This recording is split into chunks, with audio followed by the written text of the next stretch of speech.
Captain Ryan Cole grabbed the personnel file off the briefing table and hurled it across the room, and the pages scattered like dead leaves at the feet of a 23-year-old woman he had never met. "I am not turning my team into somebody's political experiment," he snarled, and the whole room went dead silent. The photo landed face up. Lieutenant Maya Brooks, a sniper the Pentagon had assigned to Iron Wolf, whether Cole liked it or not. Before we go one step further, if stories about people who refuse to quit move something in you, subscribe to this channel, follow all the way to the end, and tell me in the comments what city you are watching from tonight so I can see how far this story travels. Now let me tell you about the woman who made every one of them eat their words. The file lay open on the concrete floor, and nobody moved to pick it up. Captain Ryan Cole stood at the head of the table with his knuckles pressed white against the wood, breathing like a man who had just been handed an insult instead of an order. 20 years in special operations had carved something permanent into his face, a kind of stillness that men learned to fear, and right now that stillness was cracking. "Read it to me again," he said quietly. "The part where some desk officer in Washington decides who bleeds for this unit." Master Chief Cole Dawson, the enlisted lead, cleared his throat. He was a mountain of a man with a gray crew cut and eyes that had watched 3 wars come and go. "Orders came down through the group commander, sir. She is assigned, 23 years old, sniper qualified, graduated the pipeline out of Fort Benning." "Graduated?" Cole repeated, and the word came out like something bitter he wanted to spit. "Do you know how many people graduate that pipeline and could not carry a wounded man 50 meters if their own life depended on it?" "I do, sir." "Then you understand my problem." The rest of the team sat around that table and said nothing, because when Cole got quiet like this, the smart move was to become furniture. There was Senior Chief Adam Hale, the team lead, a lean and watchful man who missed nothing. There was the executive officer, Derek Nash, younger, sharp, always calculating the political weather. There was Bishop on communications. Marino, the breacher, who could take a door off its hinges with his bare hands. Doc Foster, the medic, who had stitched half the men in that room back together at one point or another. And Kim, the demolition expert, who spoke so rarely that when he did, people listened. Every one of them had earned their place through blood. That was the unspoken law of Iron Wolf. You did not belong until you had been watched, tested, and proven under fire. And now a girl was arriving by transport, a stranger with a headline attached to her name, and Cole was being told to open the door and let her walk in. "I want it on record," Cole said, turning to face the room, "that I raised every objection I am allowed to raise and a few I am not. This is a direct action unit. We do the missions nobody talks about. We do not have room for someone who needs to be protected, coddled, or babysat because somebody upstairs wants a photograph for a recruiting poster." Nash shifted in his seat. "With respect, Captain, the optics of refusing her are worse than the optics of accepting her. If she washes out on her own merits, that is one thing. If we push her out, that becomes a story." Cole looked at his executive officer for a long moment. "So we are worried about stories now. That is where we are. I am telling you how it will play. And I am telling you," Cole said, "that I have buried men, good men, men whose wives I had to look in the eye. I have never once, not for a single second, cared how anything played. I care whether the person next to me can hold the line when everything goes to hell. That is the only question that has ever mattered out here, and it is the only question that will ever matter." He crossed to the scattered file, crouched in, and gathered the pages with a slow deliberateness that was somehow more menacing than his anger had been. He stacked them, square-tapped them once against his knee, and set them back on the table.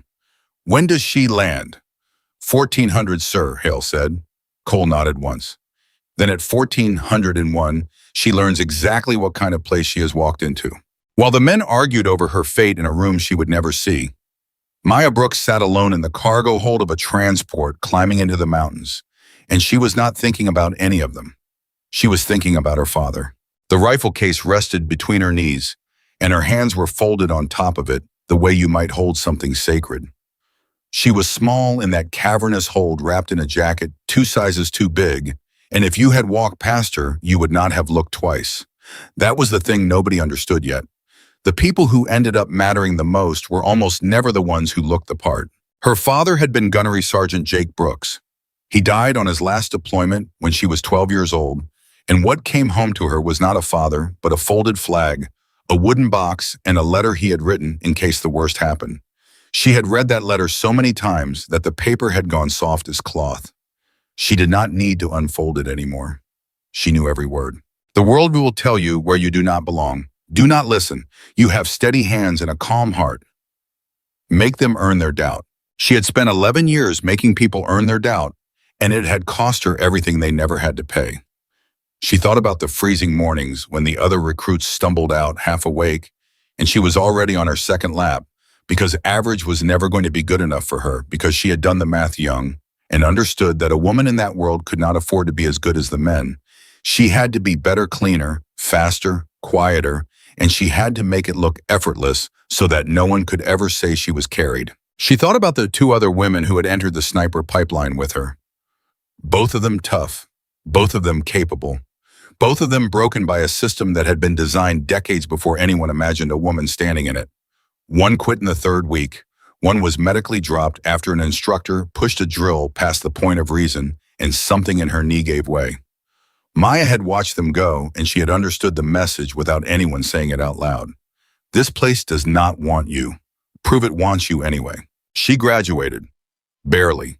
She would tell anyone who asked that she barely graduated because it was true and because the truth had always been her armor. She did not want anyone thinking she believed the whole thing had been easy. It had nearly killed her, but she had walked across that final line with her father's voice in her head, and she had earned a qualification that most men in that pipeline never would. And now the transport was carrying her toward a compound full of exactly the kind of men who would look at her and see a headline instead of a soldier. The ramp came down at 1400 hours, and the mountain air hit her like a slap. She shouldered her pack, gripped her rifle case, and walked down into a silence that felt engineered. Because it was. They were all there, not by accident. A dozen of the hardest men in the country's arsenal had arranged themselves in a loose line across the landing area. Arms crossed, faces flat, and they watched her come the way wolves watch something wander into their territory. It was meant to intimidate her. It was meant to make her small. She did not get small. She walked to the center of that line, set her case down, came to attention, and said, "Lieutenant Maya Brooks reporting as ordered." Nobody moved. Then Cole stepped forward, and even the men who had known him for years seemed to lean back a fraction of an inch. "Lieutenant," he said, "let me save us both some time. You are here because I was ordered to accept you. That is the beginning and the end of what those orders require of me. Do you understand the distinction I am drawing?" "I do, sir." "Tell me what it is." "You have to let me in the door," Maya said evenly. "You do not have to let me anywhere else." Something flickered across Cole's face. Not respect, not yet. But something noted her the way a man notes an obstacle he had expected to be softer. "That is correct. So here is how this works. You do not deploy. You will clean your weapon, attend briefings, and stay behind the wire. You will observe. You will learn what men who are actually going out that gate look like, and you will stay out of the way of the people whose lives depend on this team functioning." "Yes, sir." "Being allowed here," Cole said, and he let each word land, "is not the same as belonging here. You would do well to never confuse the two." "I have never confused them in my life, sir," she said, and for just a second the flatness in her voice had an edge underneath it, something old and hard that surprised even her. Cole held her gaze a beat longer than necessary, then turned and walked away, and just like that she was dismissed. The line of men broke apart around her like water around a rock, and not one of them offered to carry a thing. Master Chief Dawson lingered. He looked her up and down with open contempt, the kind that did not bother hiding itself. 23, then he said. "You know how old I was when I first got shot at 19. You know how old I was the first time I watched a friend die 20. So you will forgive me, Lieutenant, if a range qualification does not impress me. Out here, the range does not shoot back." "I understand, Master Chief." "No," Dawson said. "You really do not, but you will." He walked off, and Maya stood alone with her father's rifle case in the middle of a compound full of men who had already decided who she was. Her first morning, they gave her the physical training test, and she failed it. Not by a lot, but by enough. There was a loaded ruck march up a grade that the men ate for breakfast, and somewhere in the last mile, her legs simply stopped answering, and she finished behind the standard, while a couple of the younger operators exchanged a look that said everything. Marino the breacher did not even bother to hide his grin. "There it is," he said to nobody in particular. "There is the recruiting poster." Maya said nothing. She bent over, hands on her knees, sucking wind, and she let them see her fail. Because there was nothing else to do. Her father's voice came to her anyway. Make them earn their doubt. She had earned it for them today. Fine, there would be an afternoon. The afternoon was the range. They took her out to the long line, the 1,000-meter setup, where the mountains folded away into a distance that played tricks with a shooter's eye. Wind came down those slopes in gusts that never held steady, and the men expected her to embarrass herself. Hale ran the range. He was fair in a way the others were not, and he gave her a cold bore shot. No warmers, no ranging the hardest kind of shot. There is a single round from a rifle that had not spoken all day at a target. Most of these men would have asked for 2 or 3 attempts to hit. Maya settled into the prone. And here is the thing about her that none of them had seen yet, the thing that the range and only the range could reveal. When she lay down behind that rifle, something happened to her that did not happen to other people. Her heart rate did not climb. It fell. The world got quiet and slow and simple. She was not a girl with something to prove anymore. She was her father's daughter, and she had steady hands and a calm heart, and this was the one place on earth where all of it made sense. She read the wind off the grass and the dust and the way the distant flag stuttered. She breathed out, held at the bottom, and pressed the trigger like it was a secret she was telling. The round crossed 1,000 meters of mountain air and struck dead center. Nobody said anything for a moment. Then Hale lowered his spotting scope very slowly. Cold bore, he said to no one. First round. Marina was not grinning anymore. Do it again, he said. That was luck. It was not luck, Maya said quietly, and she chambered another round. She did it again, and again. She walked that rifle across a course of fire that would have humbled most of the men standing behind her, and she did it without a single word of celebration, without a smile, without once looking back to see their faces.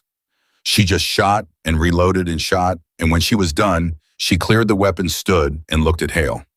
Anything else, Senior Chief? Hale looked at her for a long moment. Then he shook his head. No, he said. That will do.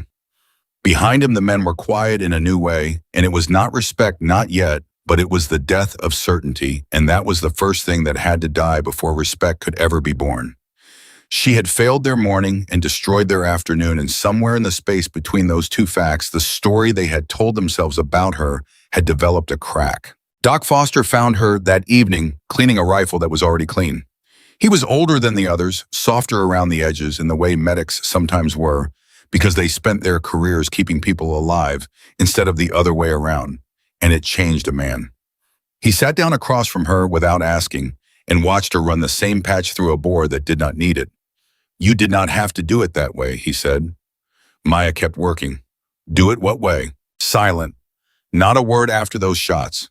Half those men were waiting for you to gloat so they could hate you clean. You did not give it to them. I did not have anything to say. Foster smiled a little. Everybody has something to say. You just decided not to. That is a different thing. He leaned back. Can I tell you something about Cole, about the captain? She looked up for the first time. He respects exactly one thing in this world, Foster said. Not rank, not history, not orders from Washington. Results.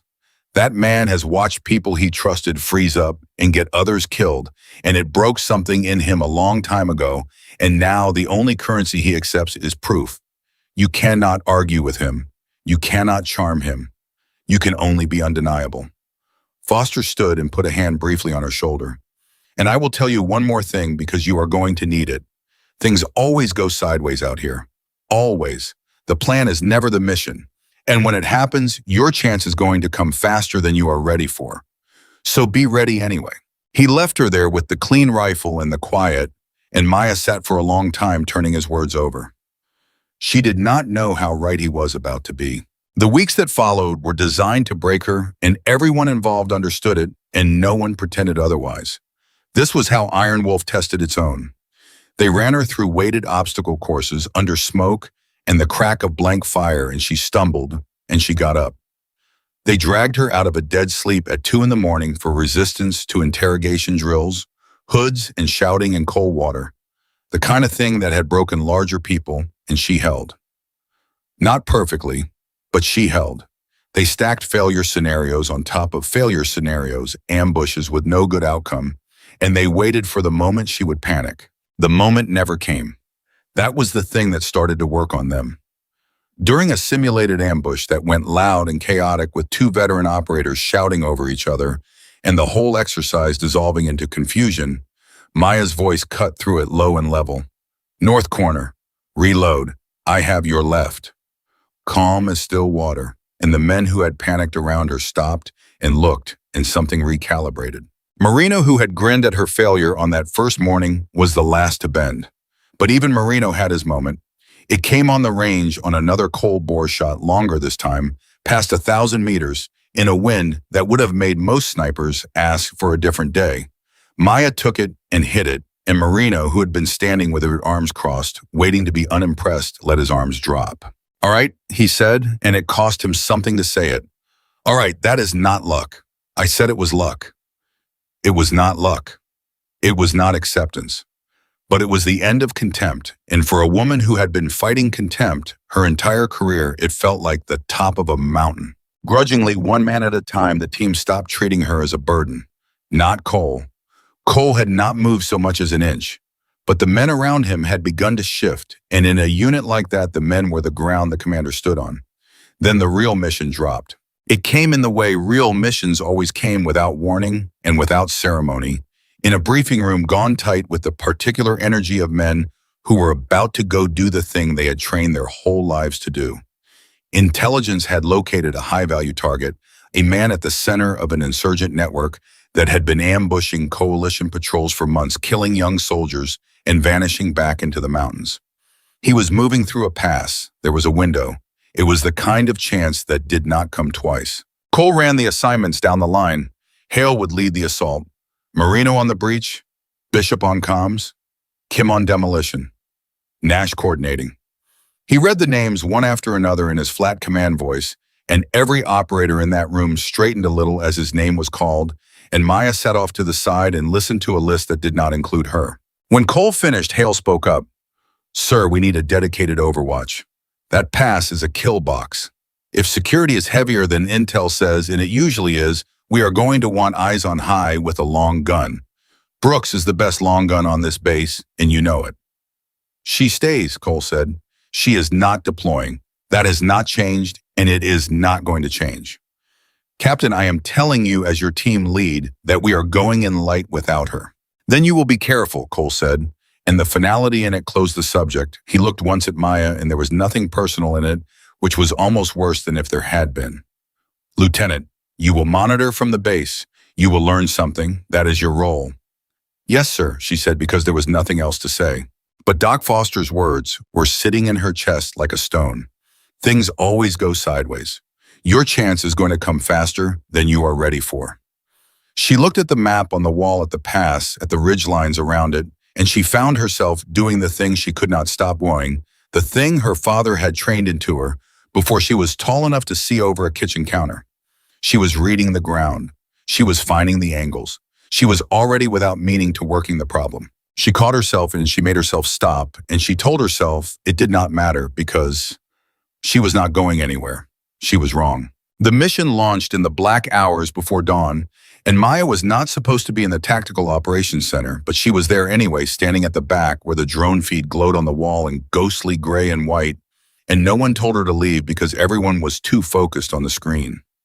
She watched the assault team move into the pass. She watched them approach the compound where the target was supposed to be. She watched the stack form on the wall, silent, imperfect, years of training compressed into a single fluid motion. And then she watched it go wrong. It went wrong the way Foster had promised it would, all at once and without mercy. The security force was not the size Intel had predicted. It was more than double. Muzzle flashes bloomed across the courtyard on the feed, and she heard it come across the radio. A half-second later, the calm, cracking voices climbing. Contact! Contact! Heavy contact! We are pinned! She watched the team get driven back into a courtyard with walls on three sides, and she understood the geometry of it instantly, the way only a sniper understands geometry, and her stomach dropped because she could see what was coming before it came. Marino is hit. Marino is down. On the feed, a figure dragged another figure behind cover. The radio was a wall of noise now. We have trucks inbound from the north. Multiple vehicles. We are getting flanked. Cole was at the center of the room, and for the first time since Maya had met him, she saw something other than certainty in his face. Because there was nothing he could do. The quick reaction force was 10 minutes out. She heard someone say it. 10 minutes. She looked at the feed and she did the math, and the answer was simple and terrible. They did not have 10 minutes. They had 2. Maya stepped forward out of the shadow at the back of the room, and her voice came out of her the way it did on the range, low and calm and absolutely certain. There is a ridgeline 800 meters east of that courtyard. I studied it off the map. It has a clear line onto the north approach and into that courtyard both. I can be on it in under 20 minutes, and I can buy them time. The room turned to look at her. Cole turned to Lad. "Get out of my TOC, Lieutenant," he said. She did not move. That was an order. "They die if someone does not help them," Maya said, and she did not raise her voice, and somehow that made it worse. "You know they do. You are watching them die right now on that screen. And I am the only Overwatch asset on this base who can shoot that distance in that wind, and you know that too. I am the only option you have got. You are not trained for this. You have never deployed. You freeze out there. You become one more body we have to recover, and I have to explain to a mother why her daughter died on a mission she had no business being on. Then explain to 7 mothers why their sons died while a qualified sniper stood in your TOC and you told her no." The words hit the room like a physical thing. Nobody breathed. And then the radio broke open, ragged, desperate, unmistakable. "We need help now. We are not going to hold this. We need help right now." Cole stared at her. 3 seconds passed. It felt like 3 hours. She watched the war go on behind his eyes. 20 years of caution against the sound of his men dying. The whole architecture of everything he believed about who belonged and who did not. All of it grinding against the one currency Foster had told her he accepted, which was results, and the fact that standing in front of him was the only person in this building who could deliver any. His jaw worked. His hand came up. And when he spoke, his voice was rough in a way she had never heard from him. "Get her a vehicle." The room erupted into motion. Somebody was already running for the door. Maya turned and grabbed her rifle case off the table where she had set it, the case that held her father's rifle, the one thing that had come home from his last deployment, and as she moved toward the door, Cole caught her arm. She stopped and looked up at him. "Brooks," he said low just for her, "if you are lying to me about that ridgeline, if you cannot make that shot, do not go, because there is no one coming to save you out there. Do you understand me?" "I understand," she said. "Then tell me you can make it." Maya Brooks looked the man who had thrown her file across a room dead in the eye, and every year she had spent making people earn their doubt was standing behind her, and her father's voice was in her ears. Steady hands and a calm heart, make them earn their doubt. "I can make it," she said. "Now let go of my arm, Captain. Your men are out of time." The vehicle was a battered Humvee, and the young man behind the wheel could not have been more than 19 years old. Specialist Diaz. He had a face that had not yet learned how to hide what it was feeling, and right now it was feeling terror. And underneath the terror, something else, something Maya recognized because she had carried it her whole life. He wanted to matter. He wanted to be the kind of man who ran toward the sound instead of away from it. "You know where we are going?" she asked, climbing in with the rifle case across her knees. "I got the coordinates, ma'am." "I'm out," Diaz said, and his voice cracked on the last word. And he hated himself for it. She could see it, and she almost smiled. "Do not call me ma'am," she said. "Call me Brooks. And listen to me. There is a ridgeline 800 meters east of that courtyard. You are going to get me as close to the base of it as the ground allows, and then you are going to hold that vehicle right there, and you are not going to move it for any reason. Can you do that?" "Yes." "Say it back to me. Get you to the ridge. Hold the vehicle. Do not move it." He put the Humvee in gear and his knuckles were white on the wheel. "Brooks, are we going to make it in time?" She looked out the windshield at the black shapes of the mountains rising against the sky, just barely paler than black, and she thought about the 7 men in that courtyard, and she thought about Marino down and bleeding, the man who had grinned at her failure and then dropped his arms and admitted it was not luck. "Drive," she said, "and do not stop for anything that is not going to kill us." Diaz drove. 19 minutes into the run, the radio in her ear was a nightmare she could not turn off. "They are in the courtyard with us. Danger close, danger close." Somebody get eyes on the north wall. They are coming over the north wall. Doc, I need you on Marino. He is bleeding out. Every voice she heard was a man she had trained beside for weeks. Men who had doubted her and tested, echoed her, and finally some of them come around. And now every one of them was inside the worst 2 minutes of his life, and she was in the back of a Humvee, bouncing across broken ground. And the only thing that separated their survival from their deaths was whether an untested 23-year-old lieutenant could get to a piece of high ground before the enemy finished the job. Faster, she told Diaz. The ground, if I go faster, I flip us. Then flip us close, go. The Humvee took a rise hard enough to lift them both off their seats, came down with a crash that rattled her teeth, and there in the windshield was the ridge, a long dark spine of rock rising up against the sky, exactly where the map had promised it would be. Maya felt something in her chest go very still and very cold the way it always did. The thing that made her different, the calm that came down over her like water closing over a stone. There, she said, the base of it. Right there, stop. Diaz stood on the brakes and the Humvee slid to a halt in a spray of dirt, and Maya was already out the door before it stopped rocking the rifle case in her fist. Brooks, Diaz called after her, I am not leaving without you. You hear me? I do not care what happens. I am not leaving without you. She turned back for half a second. There was something in the boy's face that she would think about later in a hospital bed with cracked ribs and a dislocated shoulder and a concussion turning the world soft at the edges. There was something in his face that she should have paid more attention to, but there was no time. Hold the vehicle, she said. I will be back. And then she ran at the ridge. 21 minutes into the run, she began to climb, and her body began to scream. The ridge was steeper than it had looked from below, the way they always are, a jumble of loose rock and broken footing that wanted to send her sliding back down every time she gained a yard. She climbed with the rifle case in one hand, which meant she was climbing one-handed, hauling herself up with a single arm, while her legs drove and slipped and drove again, and her lungs were tearing and her muscles were on fire. And the whole time her father's voice was in her ears. Steady hands and a calm heart. Her hands were not steady. They were shaking with effort and fear. Her heart was not calm. It was hammering against her ribs like it wanted out. But she had learned something a long time ago that most people never learn, which is that calm is not the absence of fear. Calm is what you do with your hands while you are afraid. And so she climbed one screaming yard at a time, and she did not stop because stopping meant men died, and that simple fact was cleaner and harder than any fear. We are Winchester on ammo. I am telling you we are almost out. Where is the QRF? Where is anybody? She heard Hale's voice, the team lead, the man who had argued for her in the briefing room. And Hale's voice was the one that scared her the most, because Hale did not panic. Hale was the calmest man on that team, and now even Hale sounded like a man doing arithmetic he did not like. Maya reached the crest of the ridge and threw herself flat. 23 minutes into the run, she dropped into the prone, opened the case, and pulled her father's rifle into her hands. And everything changed. The whole world had been noise and fire and screaming muscles, and now behind the rifle, it went silent. It went slow. Her breathing dropped.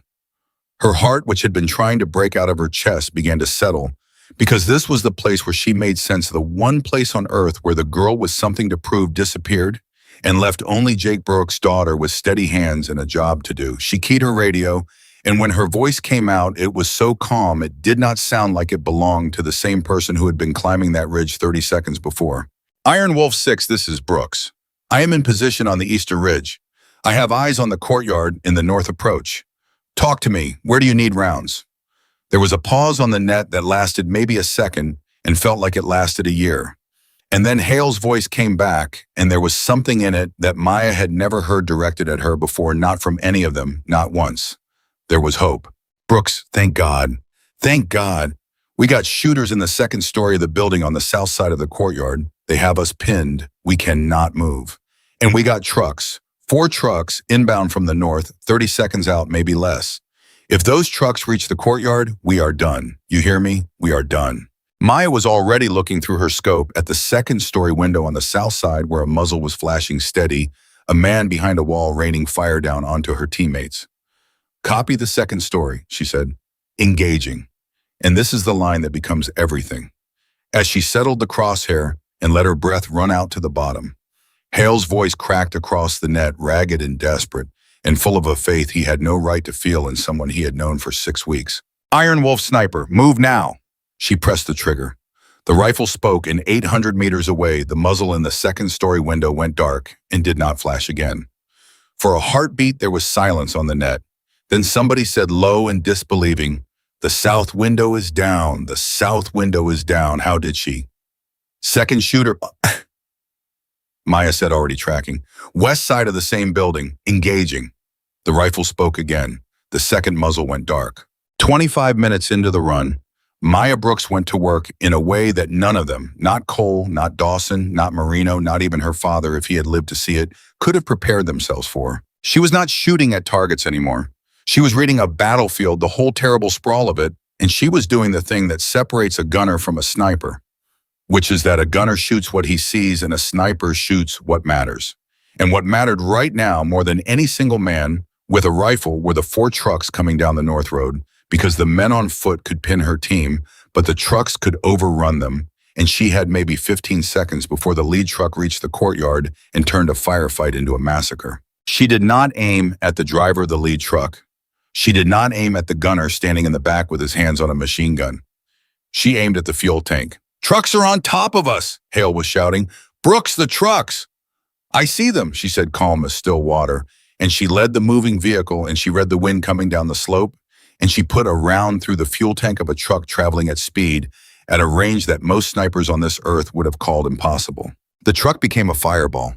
It came apart in a roll of orange flame that lit the whole North Road, and the vehicles behind it swerved and slammed into each other and into the ditch, and the men who had been packed into them spilled out into the open, disoriented blind, exposed, and for the first time in 10 minutes, the pressure on that courtyard broke.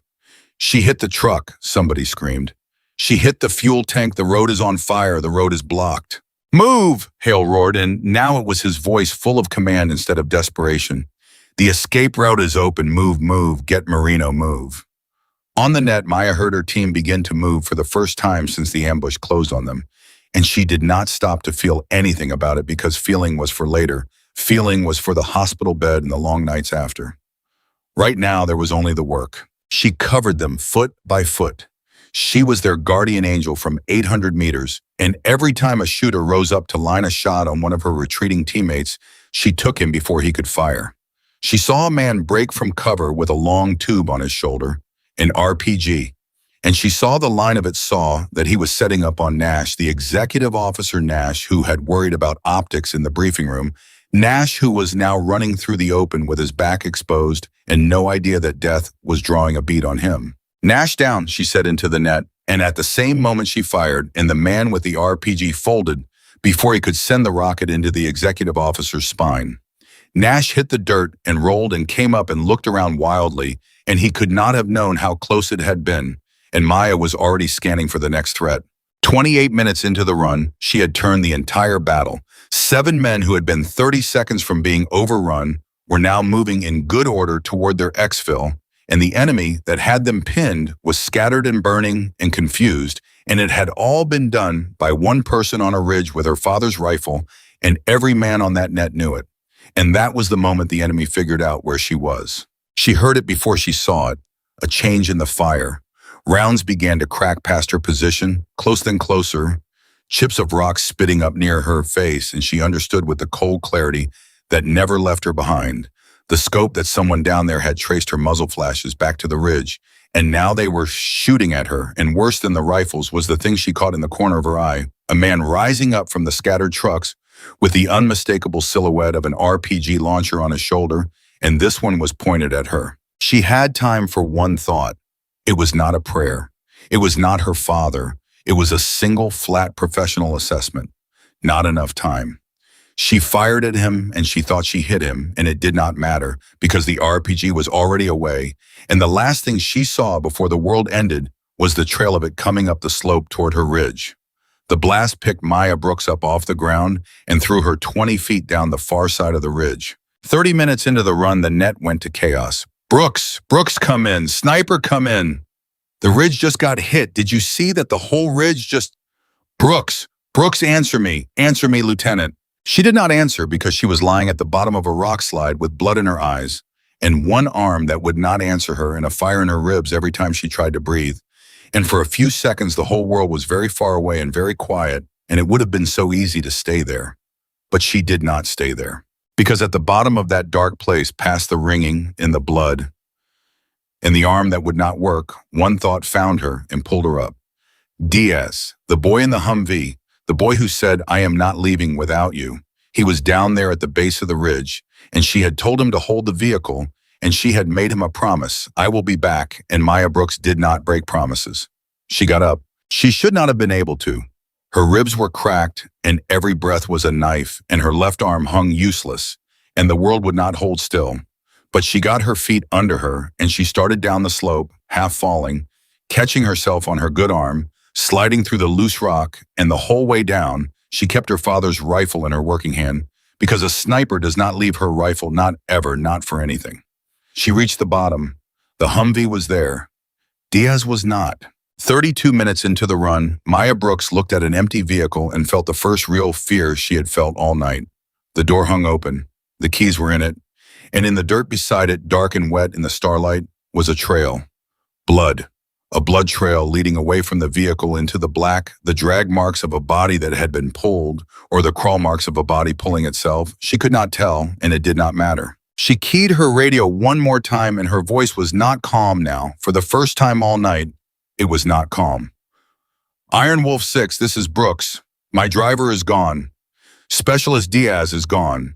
There is a blood trail leading east from my vehicle. I am going after him. The response was instant, and it was Cole, and Cole's voice was iron. Negative?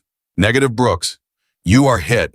I can hear it in your voice. You are done. You get in that vehicle and you drive back to the exfil point right now. That is an order. Do you copy? Do not go after him. The QRF is on the ground. They will sweep for Diaz. That is their job, not yours. Get in the vehicle and drive.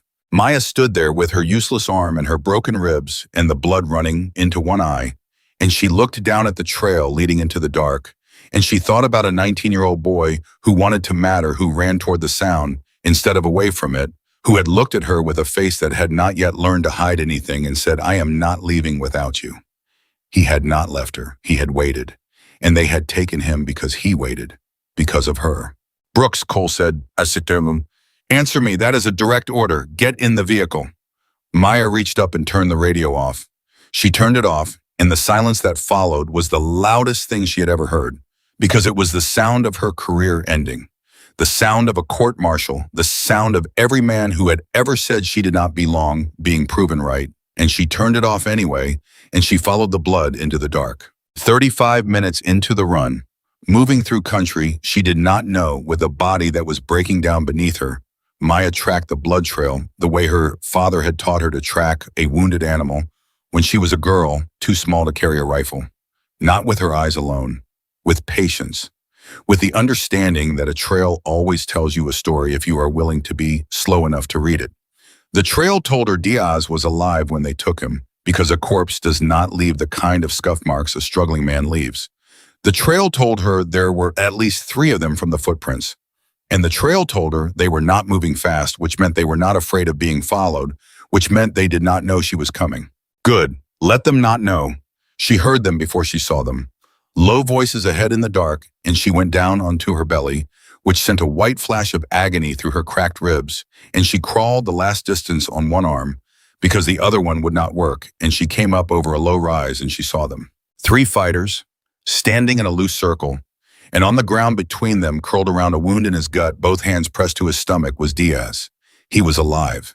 He was alive, and he was looking up at the 3 men standing over him. And even from this distance, Maya could see that his face had finally learned to hide something, because it was hiding the fact that he knew he was about to die. Maya settled into the prone and brought the rifle up and put her eye to the scope. The scope was cracked. The blast had done it, the RPG.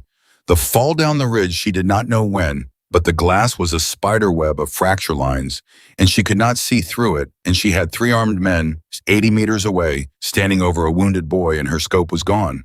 For 1/2 of 1 second, the fear tried to come back. And then her father's voice came instead, from a long time ago, from before she was tall enough for a scope, from the days when he would take her out and put the old iron sights up and say, "The scope is a tool, baby girl." But the tool is not the shooter, you are the shooter. And if the day ever comes that the tool fails you, you had better be able to do this without it, because the sights do not make the shot, the hands make the shot, and you have got the hands, you have always had the hands. Maya flipped up the iron sights.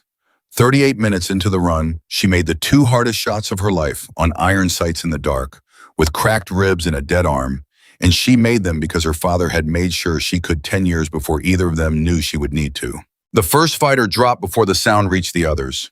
The second turned toward the noise and she took him too, and the third, the last one, whipped around toward Diaz and raised his weapon, and Maya's heart stopped because she was working the bolt and she was not going to be fast enough. She could see it, she was not going to be fast enough. Diaz shot him. The boy on the ground, gut-wounded, dying, had gotten his sidearm out with a bloody hand, and he put 3 rounds into the last fighter before the man could fire, and then his arm dropped back into the dirt and he lay still. Maya was up and running before her mind caught up with that broken body that should not have been able to run, and she covered the 80 meters and dropped to her knees beside him and put her good hand over the wound in his stomach where his own hands had gone slack. Diaz, look at me. I came back. I told you I would come back. His eyes found hers, and there was that face again, the one that had not learned to hide things, and now it was not hiding relief, and it broke something in her. You came back, he whispered. I told you I would. Now you are going to do something for me. You are going to stay awake, and you are going to keep breathing, and I am going to get you home. Do you understand me? Brooks, there are more of them. I heard them talking. There are more of them coming. She had known that already. She had known it the way she knew the wind and the range and the drop of a bullet over 800 meters. She looked up into the dark and she could feel them out there, a dozen professional fighters converging on the sound of the shots she had just fired, and she was one woman with a broken body and a boy who could not walk, and the nearest help had no idea where she was because she had turned her radio off. 40 minutes into the run, Maya Brooks did the thing that every man who ever doubted her would spend the rest of their lives unable to forget.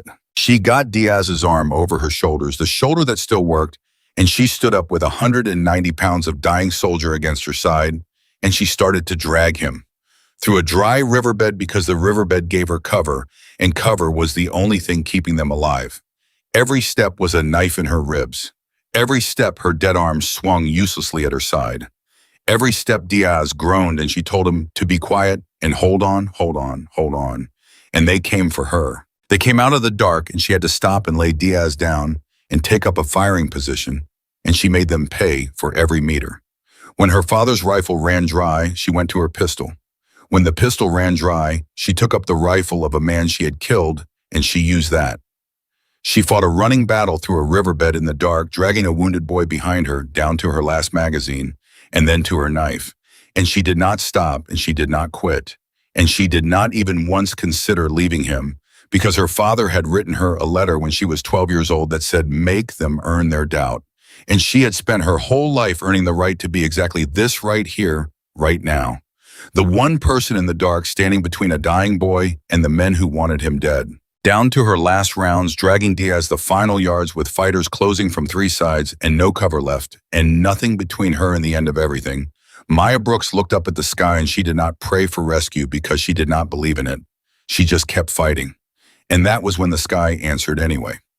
43 minutes into the run, a Black Hawk dropped out of the black like the hand of God. She heard it before she saw it. The deep chop of the rotors, and then the miniguns opened up, and the night came apart in a stream of fire that tore the enemy to pieces. And a voice she did not recognize was screaming over the net that she could no longer hear because her radio was off, and men in helmets were fast roping down around her, and hands were taking Diaz from her gentle, careful hands, and other hands were taking her, and she fought them for a second on pure instinct before her body finally understood that it was over, that they were safe, that she had done it. She had done it. The last thing she remembered before the world went dark was a medic's face above her, and the medic saying, "We got you, Lieutenant. We got you. You can let go now." And Maya Brooks, who had never in her whole life let go of anything, who had held on to a rifle and a letter and a promise and a name, her father left her, finally let go. Both of them lived, barely, but both of them shone, and 800 miles of doubt and 11 years of proving, and one long night on a ridge in the mountains had brought her to the only thing she had ever really wanted, which was not acceptance and was not respect and was not even her father's approval. From beyond a grave she still had not visited. It was this. It was the simple, unarguable fact that when the men she served with had been 30 seconds from dying, she had been the reason they did not. And back at the base in a tactical operations center gone silent, Captain Ryan Cole sat staring at a radio that had gone dead the moment a 23-year-old lieutenant turned it off and walked into the dark, after a wounded boy disobeying a direct order, ending her career and saving a life. And he did not know yet whether she was alive or dead, and for the first time in 20 years, the man who trusted no one he had not watched bleed put his face in his hands. He sat like that for a long time, and no one in that room dared to speak to him because there was nothing anyone could say. The radio was silent. Brooks had turned it off. Diaz was gone into the dark with her, and the last transmission anyone had received from Lieutenant Maya Brooks was the sound of a woman who was hit and bleeding, telling her commander that she was going after a wounded boy against a direct order, and then nothing. Just static. Just the terrible arithmetic of the dark. The quick reaction force was on the ground. The Black Hawk had launched, but the mountains were vast and the night was black, and a person on foot leaves no beacon. And Cole understood better than anyone in that room that finding two people in that country before the enemy did was not a matter of skill. It was a matter of luck, and Cole did not believe in luck, and that was why he had his face in his hands. Hale stood a few feet away, and Hale had been the one arguing for her in the briefing room, and Hale could not stop replaying it now. The moment Cole had said she stays, and Hale had let it drop, and the thought that would not leave him alone was a simple one. If I had pushed harder, if I had made him put her on that list from the start, she would have gone in with a team, with support, with a way home. Instead, she went alone. She turned her radio off, Nash said quietly to no one, still not quite believing it. Nash, whose spine was intact tonight, only because a woman on a ridge 800 meters away had seen a man with an RPG lining up on his back and put him down before he could fire. Though Nash did not know that yet, would not know it for hours. Who turns their radio off? Who does that? Somebody who already knew what the answer was going to be, Dawson said. The Master Chief was leaning against the wall with his arms crossed, and something had changed in his face over the last 40 minutes. Something that had been shifting all night and had finally quietly come loose. He had welcomed her with contempt. He had told her that a range qualification did not impress him because the range did not shoot back. And then he had listened to the same untested girl talk 7 of his brothers out of a courtyard that should have been their grave, one calm transmission at a time, and now she was out there in the dark alone because she would not leave a 19-year-old kid behind, and Dawson found that he could not swallow past the thing in his throat. She should have driven back, Nash said. Those were the orders. She should have driven back and let the QRF handle Diaz. That is protocol. That is how people survive out here. Yeah, Dawson said. And if she had driven back, that kid would be dead in an hour, and you know it. And so does everybody in this room. He pushed off the wall. Do not stand there and tell me about protocol. She did the thing every one of us swears we would do and prays we never have to. She went back for him. Do not you dare make that a mark against her. Nash opened his mouth and then closed it because there was nothing to say to that, and the room went quiet again except for the static. And then the static broke. 51 minutes after Maya Brooks had first climbed into that Humvee, the net came alive, and it was not her voice. It was the door gunner on the Black Hawk, and he was shouting, and the words that came out of the speaker changed the air in that room like a struck match. We have got them. We have got 2. I repeat, we have got 2 personnel on the ground in a riverbed east of the objective. We have got heavy contact. We are laying down fire. We are going in for them now. Cole's head came up out of his hands. Say again, he said, leaning toward the radio. Say again, do you have positive identification? Are they alive? There was a pause that stretched out, unbearably, gunfire crackling in the background of the transmission. And then the gunner's voice came back, and it was tight and fast and full of the particular adrenaline of a man doing 3 things at once. 1 female, 1 male. Female is up and fighting. She has got a rifle. She is engaging. The male is down, gut wound. He is alive, but he is bad. We are on top of them now. Stand by. Stand by. Up and fighting. Cole closed his eyes for half a second. She was up and fighting. 50 minutes into the worst night of her life, hit by an RPG blast, and she was up and fighting. "Get them out of there," Cole said into the radio, and his voice was not iron anymore. It had something else in it now. "Whatever it takes, get both of them out of there right now." 53 minutes in the whole room stood frozen around the radio and listened to a rescue happen 800 miles away in the dark. They heard the miniguns. They heard the gunner calling out targets.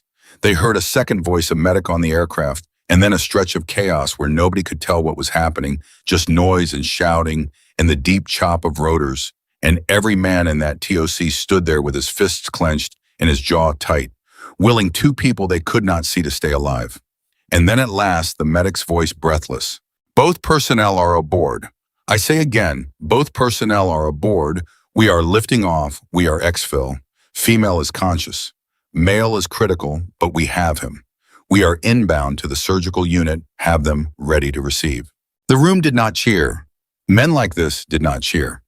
But something went out of all of them at once, a held breath, 11 years long, and Dawson turned his face to the wall so that no one would see it, and Hale sat down hard in a chair like his legs had stopped working, and Nash just stared at the radio, and Cole put both hands flat on the table and leaned on them and breathed. "She is alive," Nash said. She is alive." "They both are," Hale said. "She got him. She actually got him out." Cole did not say anything. Cole was doing math of his own, a different kind, the kind a commander does in the quiet after the storm. Because Maya Brooks was alive, and that was the only thing that mattered in this exact moment, and it was also the beginning of a problem that was going to land squarely on his desk, and he knew it. She had disobeyed a direct order. She had abandoned her assigned vehicle. She had turned off her radio and gone dark on her command in the middle of an active engagement. She had conducted an unauthorized pursuit and an unauthorized engagement. By the book, by the letter of every regulation Cole had spent 20 years enforcing, Lieutenant Maya Brooks had committed enough violations to end her career 3 times over, and the paperwork would land on him, and he would have to decide. He straightened up. "Get me a status the second that bird lands. I want to know the moment either of them is out of surgery." He looked around the room. "The rest of you? Your people are coming home. 7 men walked out of a courtyard tonight that should have been a graveyard. Go be there when they get back." They filed out, and Cole stood alone in the kiosk with the map on the wall, and the ridge marked on it in grease pencil, the ridge she had picked off that map with her own eye, the ridge she had climbed one-handed with a screaming body, and he stood there a long while looking at it. 58 minutes and the assault team came home.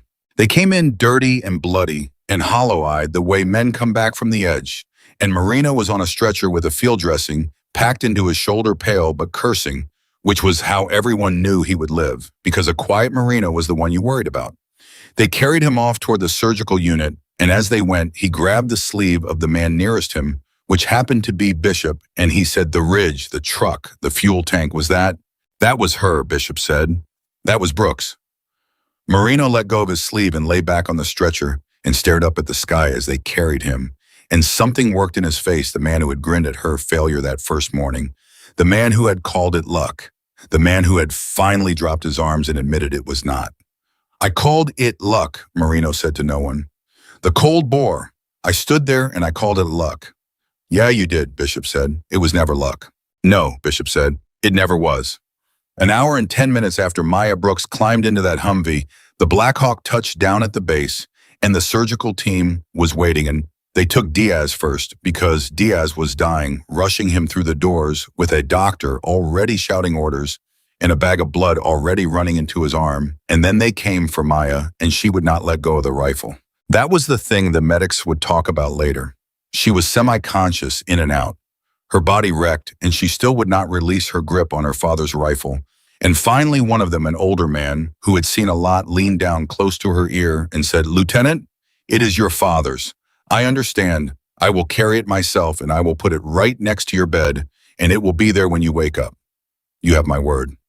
Now let me help you."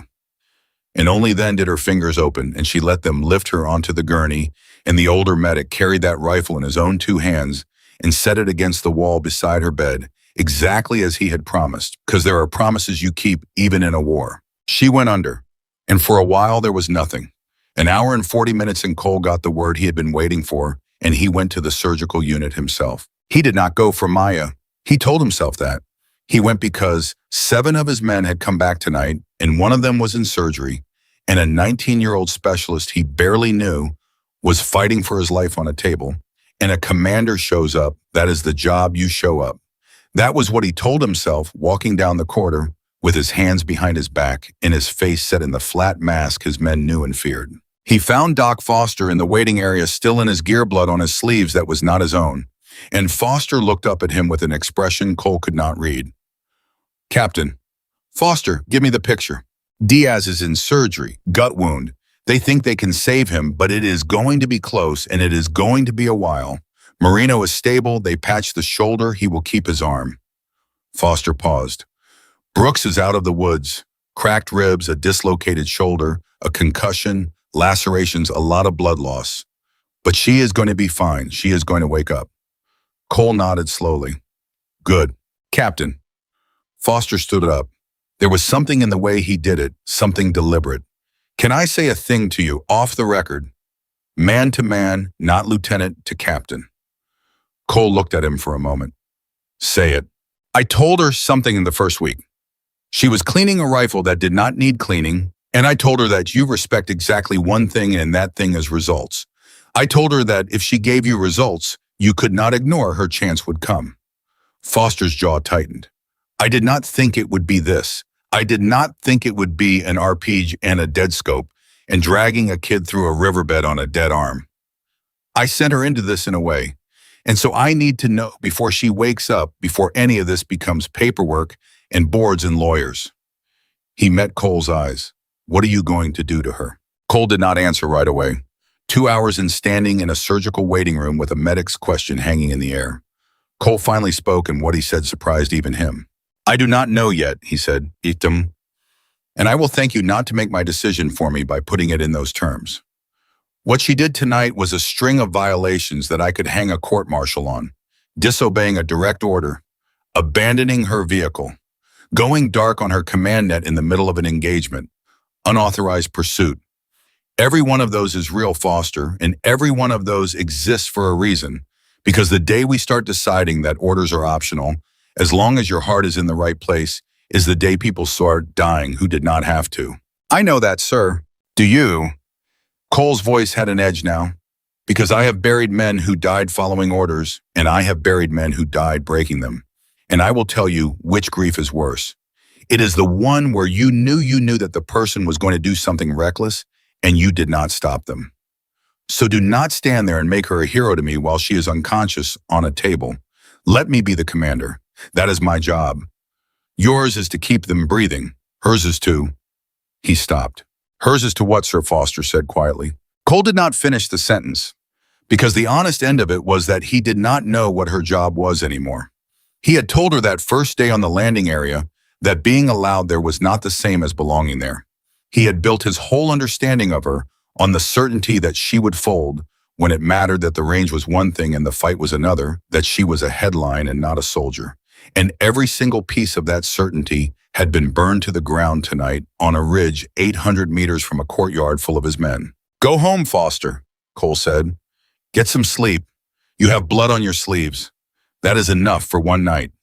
But Foster did not move, and after a moment he said the thing that would sit in Cole's chest for the next 3 days, the thing that would follow him into the office, where he would eventually have to make his decision. "You ordered her to leave him, sir." Foster's voice was very quiet. "You ordered her to leave a wounded man in the dark and drive to safety, and she said no. And that kid is alive right now because she said no." He picked up his helmet. "I am not telling you what to do. You are the commander, you are right about that. But whatever you decide, you are going to have to write it down somewhere. And I do not know how you write down a punishment for a soldier who refused to leave a man to die in a way that anybody up the chain or anybody in this unit or you yourself in 10 years is ever going to be able to read without being ashamed of it." And then Foster left, and Cole stood alone in the waiting room. And for the second time that night, the man who trusted no one he had not watched bleed found that he had no answer at all. 2 hours and 40 minutes in, Diaz came out of surgery alive. The surgeon came out peeling off his gloves, exhausted, and told him it had been closer than he liked, but the kid was young and strong, and the bleeding had been controlled in time, barely in time, and he would live. And then the surgeon said the thing that mattered, the thing that made Hale, who had come to wait, turn away and rub a hand hard across his face. He should not have lived that long, the surgeon said. A gut wound like that in the field, the time it took to get him here, he lost too much blood. By every measure I know, he should have bled out in that riverbed before the bird ever got to him. He shook his head. Somebody kept pressure on that wound. Somebody kept him alive long enough for us to have a chance. Whoever dragged him out of there, whoever had a hand on that wound the whole way, that is the only reason I had a patient to work on. Hale knew about who. Everyone in that hallway knew who. A woman with a dead arm and cracked ribs had kept one hand pressed to a dying boy's stomach while she fought a running battle through a riverbed in the dark. And that was why the surgeon had a patient, and that was why Diaz's mother was going to get a phone call that her son was alive instead of a folded flag. 3 hours and Maya Brooks began to surface. She came up out of the dark slowly, the way you come up from very deep water. And the first thing she was aware of was pain. The whole architecture of it, her ribs and her shoulder and her head. And the second thing she was aware of before she even opened her eyes was that her hand was reaching for something and not finding it. And a flat animal panic went through her, and she tried to sit up and could not. And a voice she did not recognize said, "Easy, easy, Lieutenant. It is right here. It is right beside you." She turned her head, and there against the wall beside the bed was her father's rifle, exactly where the older medic had promised he would put it, and her whole body loosened at once. And then she remembered all of it in a rush, and she grabbed the arm of the nearest person with her good hand, and her voice came out cracked and desperate. "Diaz, where is Diaz? The kid, the driver, is he?" "He is alive," the medic said, and put a steadying hand over hers. "He made it. He is out of surgery, and he is going to live. You hear me? He is going to live. You got him here in time. You did that." Maya lay back against the pillow and closed her eyes, and for a moment she did not say anything at all. And the medic saw something move across her face that he would not have expected from a soldier who had just done what she had done. Something that was not triumph and was not pride, but was closer to grief, the grief of the pressure finally coming off after being held for so long that you have forgotten what it feels like to set it down. "He waited for me," Maya said so quietly the medic almost missed it. "I told him to hold the vehicle, and he waited, and they took him because he waited, because of me." "No," the medic said, "they took him because there is a war on, and bad men do bad things. And then you went and got him back. Do not you carry that one, Lieutenant. That one is not yours to carry." 3 hours and 20 minutes and Master Chief Cole Dawson walked into her room, and Maya braced herself because the last time this man had spoken to her, he had told her that the range did not shoot back and that she did not understand anything, but she would. Dawson stood at the foot of her bed for a long moment, looking at her, this small, wrecked woman with a dislocated shoulder and a concussion and her father's rifle propped against the wall, and Maya looked back at him and waited for whatever was coming. "You understand now," Dawson said finally. Maya did not know what he meant. "Understand what, Master Chief?" "What I told you, the first day. I told you the range does not shoot back, and you did not understand, and I told you that you would." His voice was rough. "You understand now. What it is, what it costs, what it feels like when it is real, and there is a person under your hand who is going to die if you get it wrong." He stopped and his jaw worked, and when he spoke again, the contempt that had been in his voice from the first day was gone completely, replaced by something Maya had never heard from him. "I was wrong about you. I looked at you and I saw 23 years old, and I saw a headline and I decided I knew who you were. And I was wrong, and I have been doing this a long time, and I do not say that to many people, so you are going to hear me say it once. I was wrong, Lieutenant. You are the real thing." Maya could not speak for a moment. This was the man whose approval she had assumed she would never have the coldest welcome on the whole team, and he was standing at the foot of her bed calling her the real thing. "Thank you, Master Chief," she managed. "Do not thank me," Dawson said gruffly, already turning to go, because men like him could only stay in a room with that much feeling for so long. "I did not give you anything. You took it. That is the only way anybody ever gets it around here." He paused at the door. "Get some rest. You earned it. And Brooks." He looked back at her. "Your father, Gunny Brooks. I did not know him. But a man who raised a soldier like you, who could put those shots down on iron sights in the dark with a dead arm because her daddy made sure she could." He shook his head. He did something right. You tell him that if you ever get the chance to tell him anything, you tell him he did something right.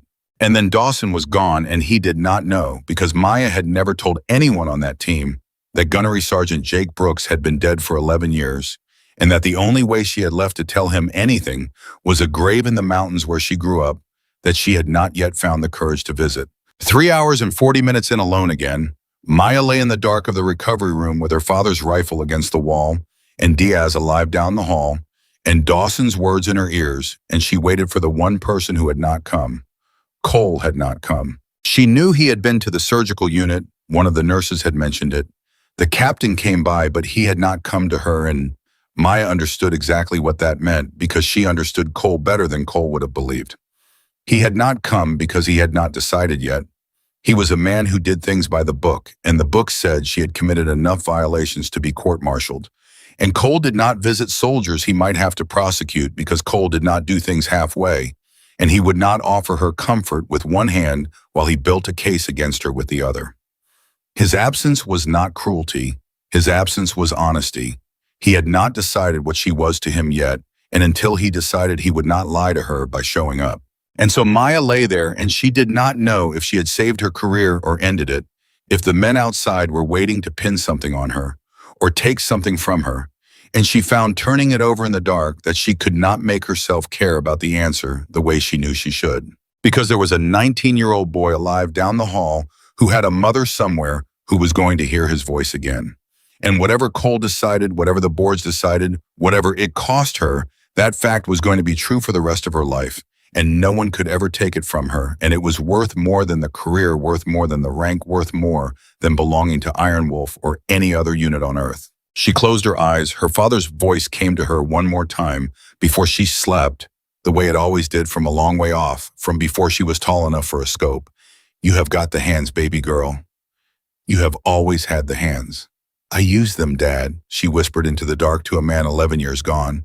I used them to bring a good kid home. And down the hall in an office with a single lamp burning, Captain Ryan Cole sat with a blank sheet of paper in front of him and a pen in his hand, and at the top of the page, he had written her name, Lieutenant Maya Brooks, and beneath it, nothing, because he had been sitting there for an hour and he still did not know whether the next word was going to be a court-martial or a commendation. And the terrible thing, the thing that kept the pen still in his hand, was that Foster had been right. He did not know how to write down a punishment for a soldier who refused to leave a man to die in a way that he would ever be able to read again without being ashamed. He set the pen down. He turned off the lamp. And in the dark, Captain Ryan Cole made a decision that 20 years of doing everything by the book had not prepared him to make. What that decision was, Cole did not tell anyone for 3 days. 3 days while Maya Brooks healed in a hospital bed and did not know if she still had a career. 3 days while the whole unit watched their captain move through the compound with his jaw set and his face unreadable, and no one dared ask him what he was going to do because everyone knew what he could do, and everyone knew that Cole was not a man you pushed. 3 days while word of what had happened on that ridge spread through the base the way these stories always spread in low voices, in mess halls, in the space between one duty and the next, and the story grew legs and walked on its own. And by the second day, there was not a soldier on that base who did not know the name Maya Brooks. She healed faster than the doctors liked. That was the first thing. By the second morning, she was refusing the pain medication because it made her mind soft. And by the second afternoon, she was on her feet against medical advice, one arm in a sling, moving slowly and carefully down the hall to a room 3 doors down, because there was a person in that room she needed to see, and she was not going to wait until they told her she was allowed. 90 hours after the mission, Maya Brooks walked into Diaz's room. He was awake, pale, wired to a dozen machines, a tube in his arm, but awake, and when he saw her in the doorway, his face did the thing it had always done, the thing it had not yet learned not to do, which was show everything at once, and what it showed now was relief and gratitude, and something close to worship, and Maya wished he would not look at her like that because she did not know what to do with it. Brooks, he said, and his voice was a thread. They told me you got hit. They told me an RPG. I did not think. He stopped and swallowed. I did not think you were coming. When they took me, I thought I was going to die out there in the dark and nobody was going to know where and then. His eyes filled and he did not try to hide it because his face had never learned how. And then it was you. It was you, Brooks. You came. I told you I would, Maya said, and she pulled a chair over one-handed and sat down beside his bed. I told you to hold the vehicle, and I told you I would be back. You held up your end. I held up mine. That is all it was. That is not all it was. Diaz shook his head against the pillow. The surgeon told me. He said somebody kept a hand on the wound the whole way. He said that is the only reason I lived. That was you. You had a busted arm and busted ribs, and you were fighting off a dozen guys, and you kept a hand on me the whole time. His voice broke. Why would you do that? You do not even know me. You have been on this base a couple months. Why would you nearly die for a guy you do not even know? And Maya was quiet for a moment because it was a real question, and it deserved a real answer, and the real answer went back a long way, back to a letter written by a man who was about to jump back to a girl of 12, who had learned that the world would tell her where she did not belong, back to 11 years of proving and freezing mornings and pipelines that broke everyone but her. Because when I was younger than you, she said finally, my father wrote me a letter. He wrote it because he was going somewhere he might not come back from, and he did not come back from it, and the letter was the last thing I ever got from him. And there was a line in it. He said, the world will tell you where you do not belong, do not listen. And for a long time, I thought that letter was about me, about my belonging, about proving I had a right to be somewhere. She looked at Diaz. And then I was on that ridge and I was hit and everything hurt and I could have driven back. They ordered me to drive back and I stood there looking at a blood trail going into the dark. And I finally understood that the letter was never about me at all. It was about this. It was about the fact that when it comes down to it, the only thing that has ever mattered, the only thing is whether you show up for the person who cannot show up for themselves. That is it. That is the whole thing. I did not come back for you because I know you. I came back because you were a good kid who waited for me when he did not have to and no one was going to come and I was the one who could. That is the only reason anybody ever needs. Diaz was crying openly now, and he reached out with the arm that did not have the tube in it, and Maya took his hand, and neither of them said anything for a while. And that was its own kind of conversation, the kind that does not need words. 92 hours after the mission, as Maya was making her slow way back to her own room, she found the hallway was not empty. Marino was there. In a wheelchair, his shoulder wrapped, his arms strapped across his chest, and he had wheeled himself down the corridor to intercept her. And Maya stopped when she saw him, because she did not know what this was going to be. The last real thing Marino had said to her back at the beginning had been there. It is there is the recruiting poster when she failed the ruck march. He had grinned at her. He had called her cold bore shot luck. Now he sat in a wheelchair and looked up at her, and there was no grin on his face at all.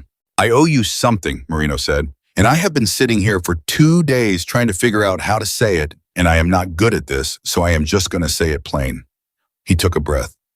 The first day you got here, you failed that ruck march, and I stood there, and I said, there it is. There is the recruiting poster. I said that in front of everybody, and then you shot the lights out on the range, and I said it was luck. And every step of the way, every single time you proved something, I found a new way to take it away from you because I did not want it to be true. I did not want to be wrong.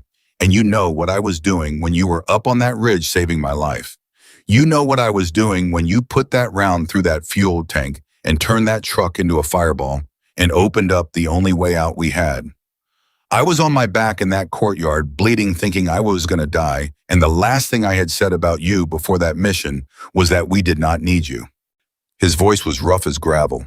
We did not need you, that is what I said, and then I did not die because of you. So, he held out his good hand. I was wrong, Brooks, about all of it. Every mean thing I said and every mean thing I thought. I was wrong and I am sorry, and I owe you my life, and I do not know how a man pays that back except to say it out loud and mean it. So there it is. I mean it. Maya looked at the hand for a moment, and then she took it, and Marino gripped her hand harder than a man should who had just come out of surgery, and something passed between them that closed the book on that first morning for good.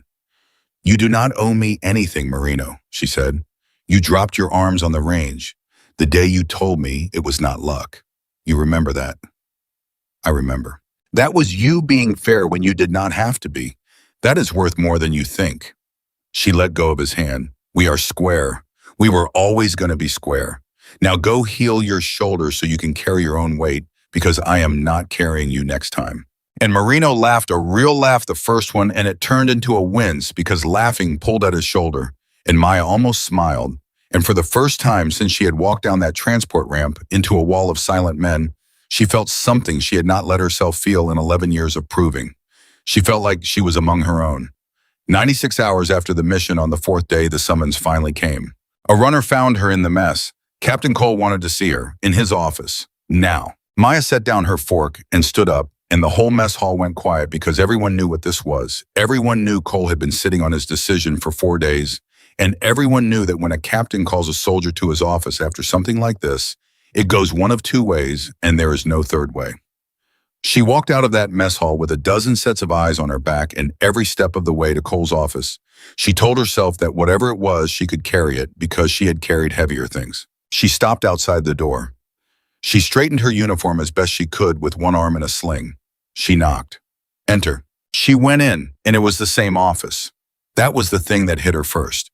This was the same office where on her first day, Cole had thrown her file across the room and told her that being allowed here was not the same as belonging here. The same desk, the same window, the same man behind it, though he looked older now, more tired, like the last 4 days had taken something out of him. Lieutenant Brooks reporting as ordered, sir. Sit down, Brooks. She sat. Cole did not speak right away.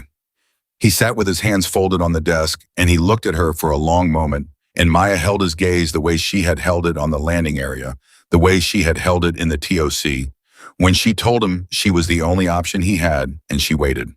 96 hours and 10 minutes after the mission, Captain Ryan Cole began to speak, and what he said Maya had not expected. I want to walk you through what you did, Cole said, because I have had 4 days to think about it, and I want to make sure you and I are looking at the same set of facts. You disobeyed a direct order. I told you to stay on base, and you did not. Then once you were out there, I gave you a second direct order. I told you to get in your vehicle and drive back to the exfil point, and instead you turned off your radio, went dark on your command net during an active engagement, abandoned your assigned vehicle, conducted an unauthorized pursuit into unknown terrain, and engaged the enemy without authorization or support. He counted it off flatly without emotion. Any one of those on its own is enough to end a career. You did all of them in one night. Do you understand the position that puts me in? I do, sir, Maya said quietly. Do you regret any of it? And Maya thought about it, really thought about it, because Cole deserved a real answer, and not the one that would save her. She thought about Diaz alive in a bed 3 doors down, about a mother somewhere who was going to hear her son's voice again, and she knew there was only one honest thing to say. No, sir, she said. I do not regret any of it. If you sent me back out there right now, hurt as I am, and told me the same order, I would turn the radio off again. I am sorry, sir. I know that is not what you want to hear. But you asked me for the truth, and the truth is I would do it again. I would do it every time. Cole nodded slowly, and something moved behind his eyes.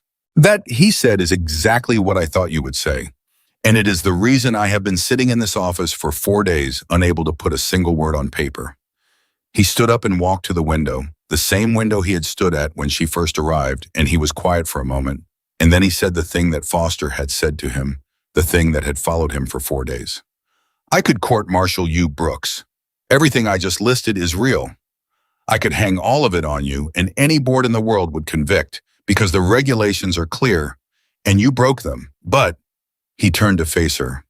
But if I did that, I would have to stand up in front of that board, and I would have to explain to them why I ordered a soldier to leave a wounded man to die in the dark. I would have to write it down. I would have to sign my name to it.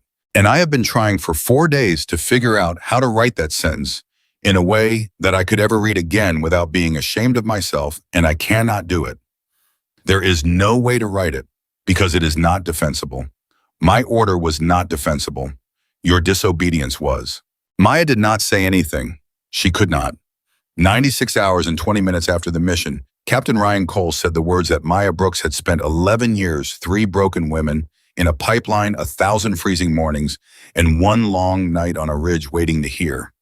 I was wrong about you, Brooks. He said it plainly, the way a man says a thing he has decided to stop being too proud to say. I looked at you the day you got here, and I saw a personnel file and a headline and a political problem somebody in Washington was making me solve. I decided you would freeze when it mattered. I have watched people freeze Brooks. I have watched good, strong, capable people lock up when the fire came, and I have buried some of them. And I built a wall a long time ago that says, I do not trust anybody until I have watched them bleed. And I put you on the wrong side of that wall the second I saw you, and I told myself I was being careful, and I was really just being a man who had already made up his mind. He came back to the desk, and then the fire came, and you did not freeze. You did the opposite of freeze. You talked 7 of my men out of a courtyard that should have been their grave. You put yourself on a ridge alone and hit shots that most snipers alive could not make. You took an RPG blast and got back up. And when I ordered you to save yourself and leave a wounded kid behind, you turned off your radio and you went back into the dark for a 19-year-old you barely knew, and you dragged him through a riverbed on a dead arm with one hand on his wound the whole way, and you kept him alive when the surgeon says he had no business staying alive. Cole's voice was not flat anymore.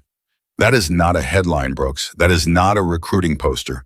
That is the best of what this uniform is supposed to mean, and I did not see it, and I was wrong, and I am telling you to your face that I was wrong because you earned that much and a great deal more. Maya's eyes were burning, and she did not let them spill because she was her father's daughter, and she had steady hands and a calm heart, but it was close. It was closer than it had ever been. There is no court-martial, Cole said. There is no board. There is no probation. I tore up the paperwork 3 days ago and what I have instead. He reached down and picked up a folder off his desk, and Maya recognized it instantly because it was the same folder, the same personnel file he had thrown across this room on her first day, the file with her photo in it, and he did not throw it this time. He set it down gently and slid it across the desk toward her. What I have instead is a recommendation for a decoration and a request which I have already submitted to make you a permanent full member of this unit. No asterisk, no provisional status, no stays behind the wire.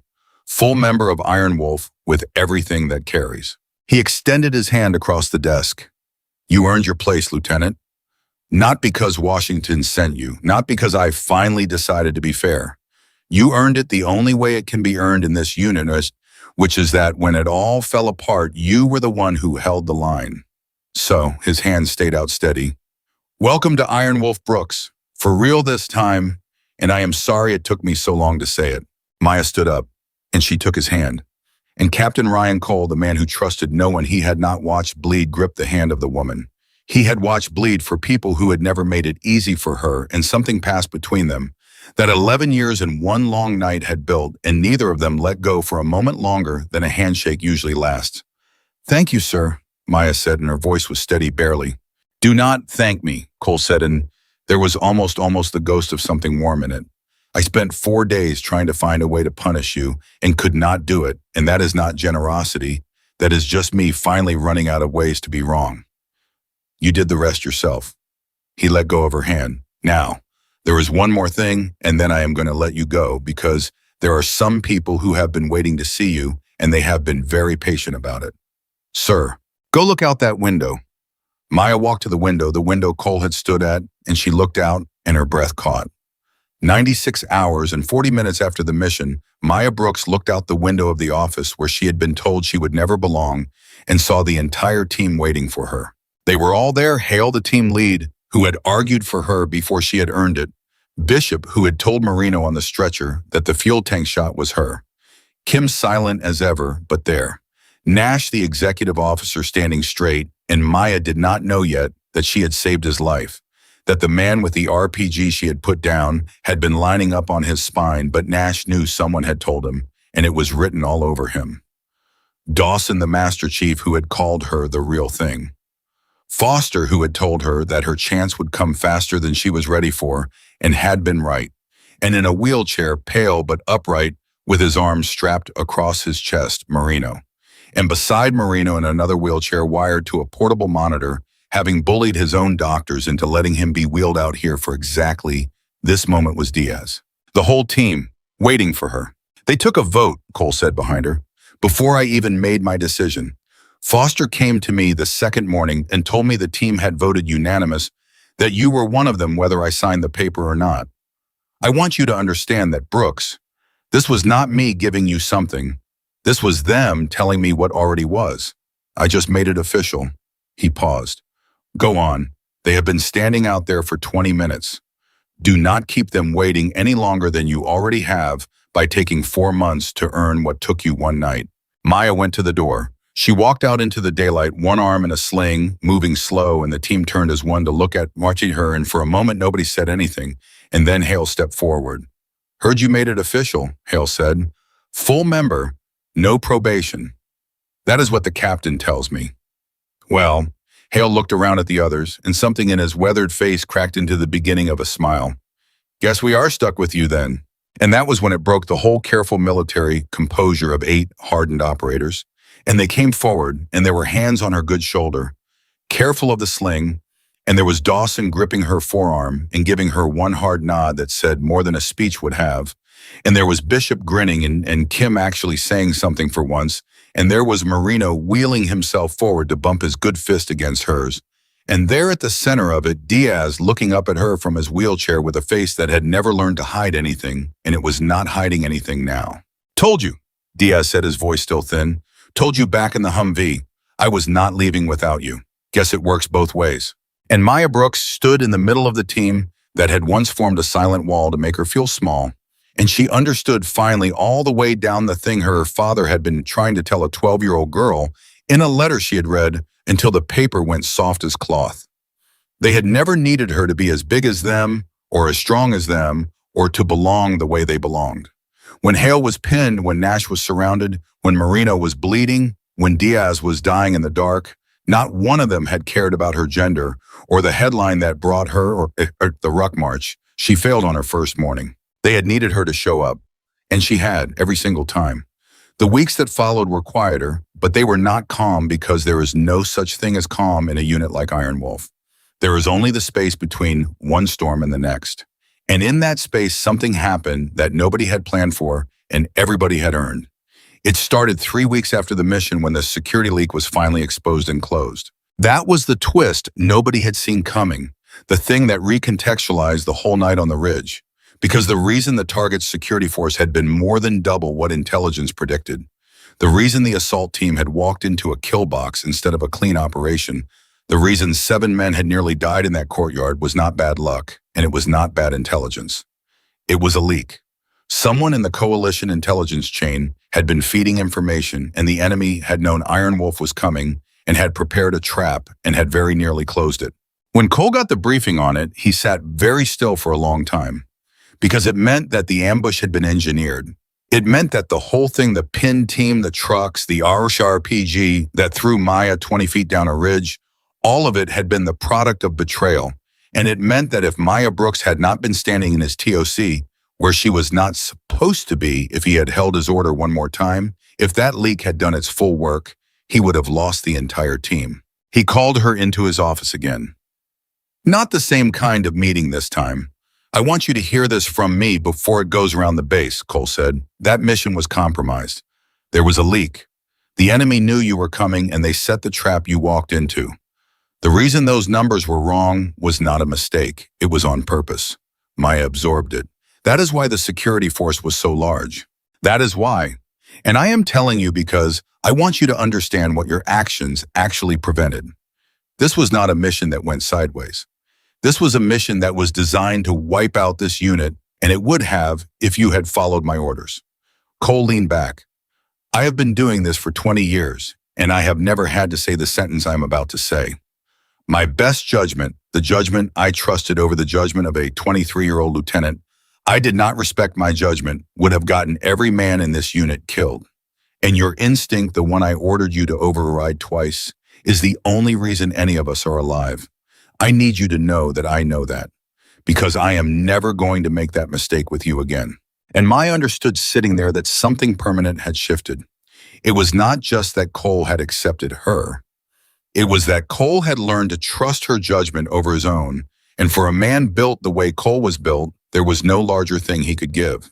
The leak was traced and closed, and the person responsible was quietly removed, and the details of it were above Maya's pay grade and would stay there. But the consequence landed on all of them because a compromise that's severe meant the unit had to be pulled home for reorganization, new protocols, new vetting, a rebuild of the trust that the leak had broken. They were going home. On the flight back somewhere over the ocean, in the belly of a transport, not so different from the one that had first carried her into the mountains alone with her father's rifle between her knees, Doc Foster came and sat down beside Maya, and he had a small wooden box in his hands. "This is from all of us," Foster said. "We put it together before we knew we were shipping home. Figured now is as good a time as any." Maya took the box. She opened it, and inside, resting on a bed of cloth, was a custom iron wolf patch to the wolf's head that every man on this aircraft wore, and stitched beneath it was her name, Brooks. And beneath her name in careful thread was one word: earned. Maya looked at that word for a long time and did not trust herself to speak. "We all voted," Foster said quietly. "I know Cole made it official in his office, made you a full member, all of that. But this is different. This is not from the captain, and it is not from the Army. This is from us, from the guys who were in that courtyard, from the guys whose wives and kids still have a husband and a father because of what you did on that ridge." He tapped the word with one finger. "No asterisks, Brooks.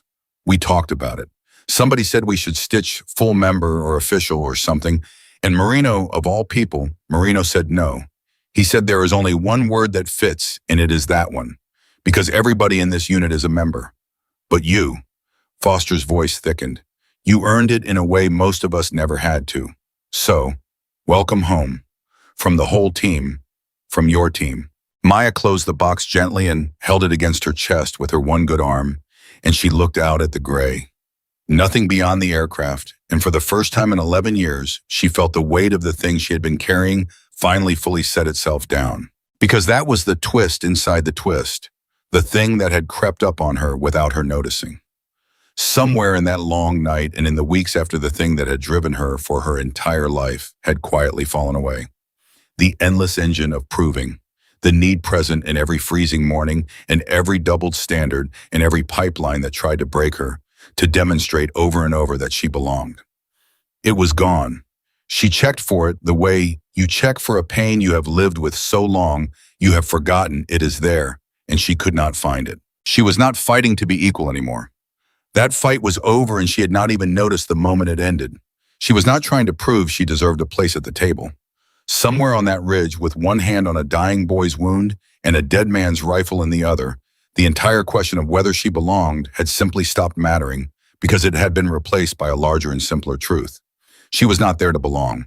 She was there because her teammates needed her, and because someone had to stand between the dark and the people who could not defend themselves, and she was one of the people who could. Her father had spent a letter trying to tell her that, and it had taken her 11 years and one long night to finally read it right. When the unit made it home and the reorganization began, and there was for the first time in a long time, a stretch of days that belonged to her, Maya did the thing she had been avoiding for 11 years. She went to see her father. The grave was in the mountains where she had grown up, a small cemetery on a rise, the kind of place where the wind never fully stopped, and you could see a long way in every direction. She had not been back since the funeral. She had told herself for 11 years that she was too busy, that she was deployed, that she was in training, that there was never time, and every one of those things had been true, and every one of them had also been an excuse, because the truth was that she had not been ready. She had not been able to stand in front of that stone and have nothing to say for herself, nothing to show him, nothing to prove that the steady hands and the calm heart he had promised her she had were real. Now she had something to say. She stood in front of the stone with her father's name on it, Gunnery Sergeant Jake Brooks, and the dates that bracketed a life cut too short, and for a while she did not say anything, because 11 years of silence does not break all at once. And then she crouched down, and she set the small wooden box on the grass in front of the stone, the box with the patch that said earned, and she opened it so he could see it. "They gave me this," she said, and her voice was rough. "A team of the hardest men you ever met. Direct action unit, the kind you never got to talk about, the kind you would have loved. They did not want me at first. Dad, they threw my file across a room. There was a captain, 20 years and a legend, and he looked at me and he saw a headline and he told me I would never belong. And for a while there I thought he was right, because Everybody there thought he was right. She had to stop for a moment. And then it all went wrong on a mission, the way you always told me it would, and I got my chance, and I took it. I climbed a ridge with a busted buddy, and I made the shots. Your shots, Dad, the ones you taught me. And when my scope cracked, I went to iron sights in the dark, just like you made me practice 1,000 times when I was too small to even reach the trigger. And I hated you for it back then. I did. I thought it was pointless. Her eyes filled, and this time she let them. It was not pointless. There was a boy, 19 years old. Gut shot 3 men standing over him, and I could not see through my scope. And I put up the irons, and I made those 2 shots, and that boy is alive right now because of a drill you ran with me when I was 10 years old in a field behind our house. You saved his life, Dad. 12 years after you died, you reached out, and you saved that kid's life through my hands. The wind moved over the rise, and she let it, and she wiped her face with the back of her good hand. You were right about the steady hands, she said. You were right about the calm heart. You were right about all of it. And you were right about the thing I did not understand until 3 weeks ago. The world did tell me where I did not belong. It told me my whole life. And I spent so long fighting to prove it wrong, fighting to earn a place, fighting to be equal, that I almost missed the point you were actually making. She touched the stone. It was never about me earning a place, was it? It was about being the kind of person who shows up. That is what you were. That is what you did right up to the end. You were the one who stood between the dark and the people who could not defend themselves. And you paid for it, and you would pay for it again, and you raised me to be exactly the same, and I finally am. I am not fighting to be equal anymore, Dad. I stopped. I did not even notice when I stopped. I am fighting because they need me, and because, say, somebody has to, and because I turned out to be somebody who can. She stayed there a while longer, and she told him the small things too, the things you tell your father about Diaz and his face that never learned to hide anything about Marino, apologizing from a wheelchair, about Dawson calling her the real thing about Cole, finally saying the words about the patch and the vote, and the one word stitched under her name. She told him all of it, everything he had missed, everything he would have wanted to know. And when she finally stood up to go, she left the box open on the grass a moment longer so that word could sit in the mountain light in front of his stone.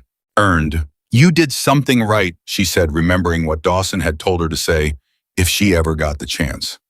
The Master Chief wanted me to tell you that.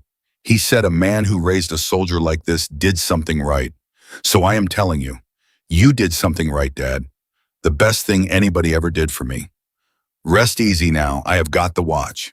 And then she picked up the box and she walked back down the rise into the rest of her life. There is a picture that could be taken of who Maya Brooks became, though no camera ever captured it. And it is this. Months later, back in the fight, on some other ridge in some other country, the whole team stacked up and moving towards some other objective. And one voice comes over the net asking the same question it always asks now before anything begins. Sniper, you set. And a calm voice answers back.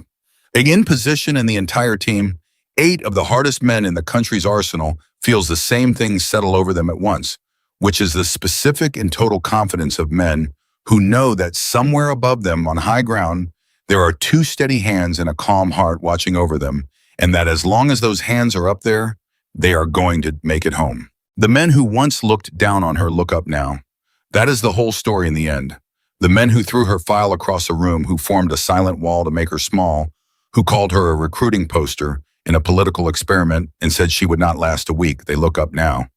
Waiting on her overwatch, trusting her steady hands, depending on the kind of courage that cannot be taught and cannot be assigned by anyone in Washington, and cannot be faked, the kind that only reveals itself when everything falls apart, and there is a choice to be made about whether to run toward the dark or away from it. She ran toward it, every single time. From the recruit they mocked to the sniper they will not deploy without. From the outsider alone in a cargo hold with her father's rifle to the one who covers their retreat and holds the high ground and brings the good ones home. They said she would not last a week. She became the reason they are all still alive. And there is not a man in Iron Wolf today who would let anyone finish the sentence. They will not last because every one of them knows the truth. Now the truth that a 12-year-old girl learned from a letter and a 23-year-old woman proved on a ridge in the dark. They never needed her to be as big as them. They never needed her to be as strong as them. They needed her to show up when it counted, to hold the line when it broke, to stand between them and the end when there was no one else who could. She showed up. She held the line. She stood between them and the end. That is Iron Wolf. That is Lieutenant Maya Brooks. And she earned every inch of it. The transport that carried Maya Brooks home from her father's grave did not carry her toward rest. It carried her toward the thing she had not let herself think about in the weeks since the ridge, which was that Diaz was still healing, and that Diaz had a mother, and that Maya had made a decision somewhere over the ocean that she had not told anyone about. She was going to go see her. She got the address from the personnel office, a small town 2 states over from where the unit was stationed, and she took the leave she had banked and had never used because in 11 years she had never had anywhere she wanted to go, and she drove there alone. She did not call ahead. She had thought about it for a long time and decided that some things you do not do over a phone. Some things you do standing on a person's porch with your hat in your hand. Mrs. Diaz opened the door, and she was a small woman with her son's face, the same face that had never learned to hide anything. And when she saw the uniform on her porch, her hand went to her chest, and her eyes filled with a terror that Maya recognized instantly because it was the same terror that had lived in her own mother's face for years, the terror of a woman who has already lost too much to a war and is waiting to lose the rest. "Ma'am," Maya said quickly, "he is fine. Your son is fine. I am sorry. I should have called. He is healing. He is going to be all right. I did not come with bad news. I came." She stopped because she had rehearsed this for 200 miles and now the words would not come. "I came because I was there, the night he was hurt. I am the one who—" She could not finish it. But Mrs. Diaz finished it for her, because Diaz had told his mother everything in the long phone calls from his hospital bed, and she knew exactly who was standing on her porch, and the terror in her face broke apart and became something else entirely, and she crossed the distance between them and put her arms around a woman she had never met and held on like she was never going to let go. "You are Brooks," she whispered. "You are the one who brought my baby home." And Maya, who had held the line through interrogation drills and ambushes, in an RPG blast, in a running battle in the dark, who had not cried at her own father's grave until the very end, stood on that porch and let a stranger hold her, and she did not hold the line anymore. She let it go. Because there are some kinds of weight you are not supposed to carry alone, and a mother's arms are one of the few places on earth strong enough to take it from you. They sat in the kitchen for 3 hours. Mrs. Diaz made coffee that neither of them drank and put out cookies that neither of them ate, and she talked about her son, about the boy he had been, about how he had joined up against her wishes because he wanted to matter. That was the word he always used. He wanted to matter, and how she had lain awake every night of his deployment, certain that his wanting to matter was going to get him killed. "And it almost did," she said, "but it did not, because of you." She reached across the table and took Maya's hand. "He told me what you said, in the dark when you found him. He said you told him you came back because he was a good kid who waited for you when he did not have to. Is that true? Is that really the reason?" "That is the reason," Maya said. Mrs. Diaz was quiet for a moment. "My husband died when Marco was 7, she said. "Not the war, his heart. Just his heart gave out one morning and he was gone, and I raised that boy alone, and I did everything I could, but there are things a mother cannot give a son. There are things a boy needs from someone who has been where he wants to go." Her eyes were wet. "You gave my son something out there in the dark that I could never give him. You showed him what it looks like when someone does not leave you behind. He is never going to forget that. As long as he lives, he is going to know that there is at least one person in this world who would come back into hell for him. Do you understand what that does for a boy who lost his father at 7? Do you understand what you gave him?" Maya could not answer. She just held the woman's hand. "So I'm going to tell you something," Mrs. Diaz said, and she wiped her eyes and steadied herself.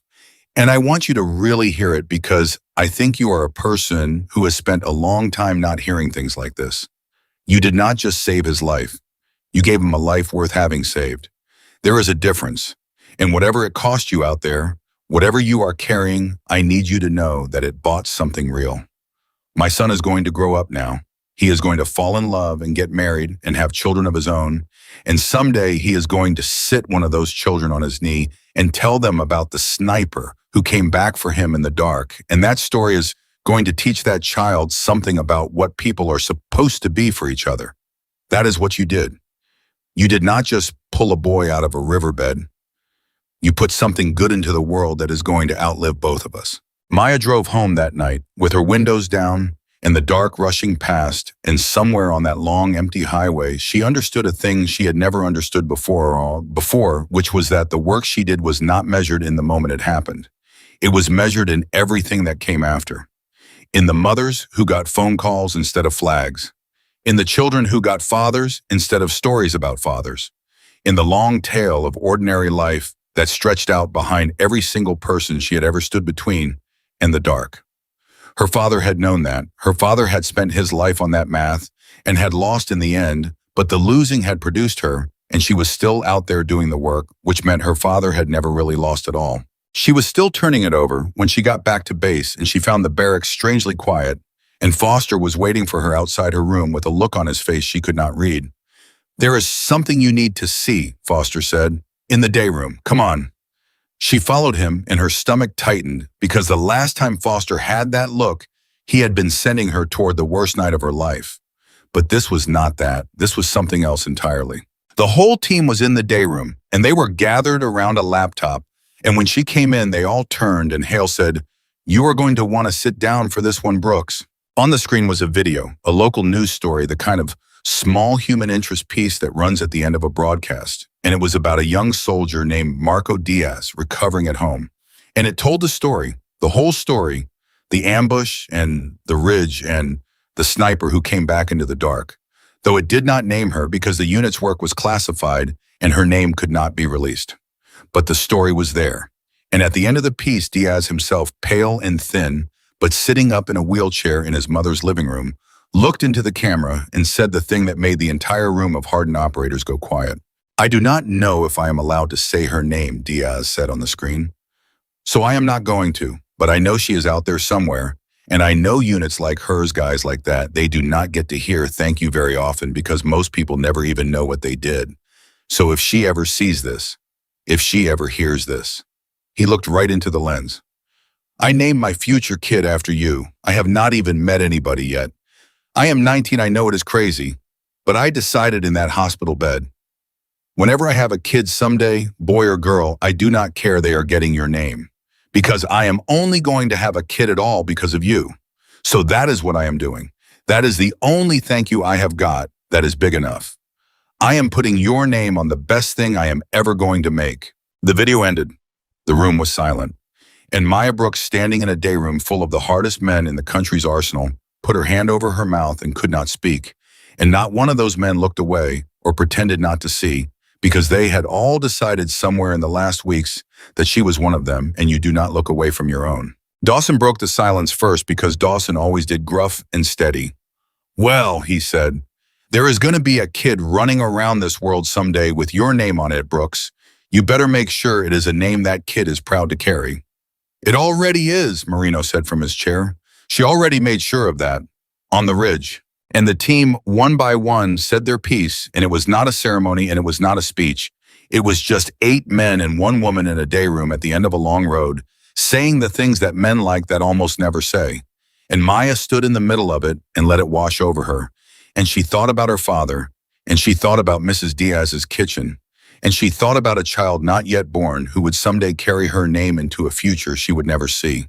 That was the moment the last of it left her. The old engine. The proving. She had felt it fall away on the transport when they gave her the patch. But this was the final piece, the deepest root of it pulled all the way out. Because for her entire life, she had been trying to earn a place in the world. And she had finally understood standing in that day room that she had done something better than earn a place. She had made a place. For Diaz, for his mother, for a child not yet born. She had put something into the world that had not been there before and would not leave when she was gone. And that was the only kind of belonging that had ever actually mattered. And she had it, and no one could ever take it from her. Years later, and this is the ending, this is where it all comes to rest. Yet Brooks stood on a different ridge in a different country with gray in her hair now, and a rank on her collar that the 23-year-old lieutenant in that cargo hold could never have imagined.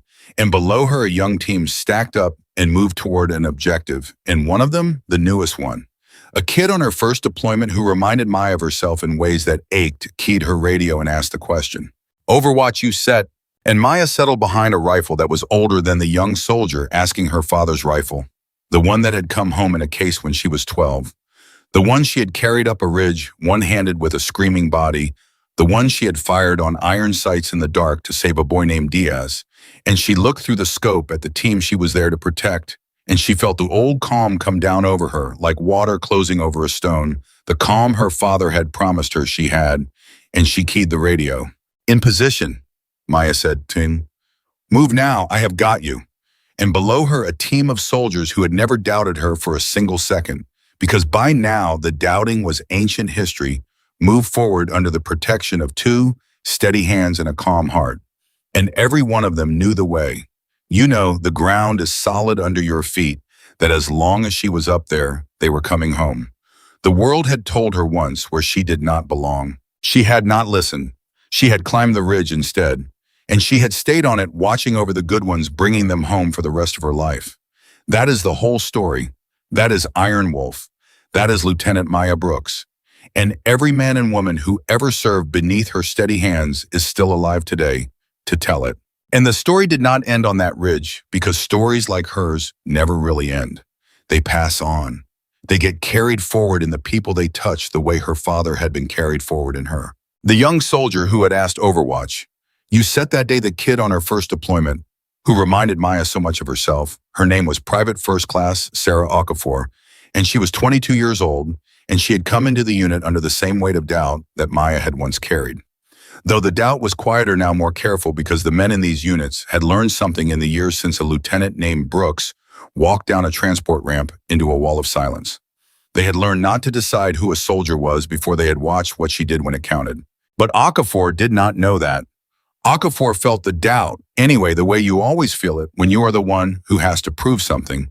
And she came off that ridge after the mission wound tight and hollow-eyed, certain she had made mistakes, certain the others were tallying them, and she went off by herself to a corner of the staging area to clean a rifle that did not need cleaning, and Maya found her there. Maya stood in the doorway for a moment and watched the young woman run a patch through a clean bore, and it was like looking through a window into her own past, into a night.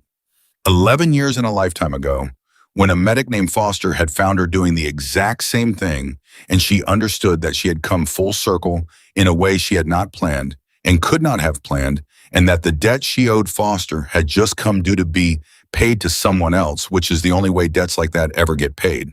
That rifle is clean, Maya said. Okafor started and moved to stand, and Maya waved her back down and sat across from her the way Foster had once sat across from Maya, unhurried, uninvited, and for a moment neither of them said anything. You did fine today, Maya said finally. I hesitated, Okafor said.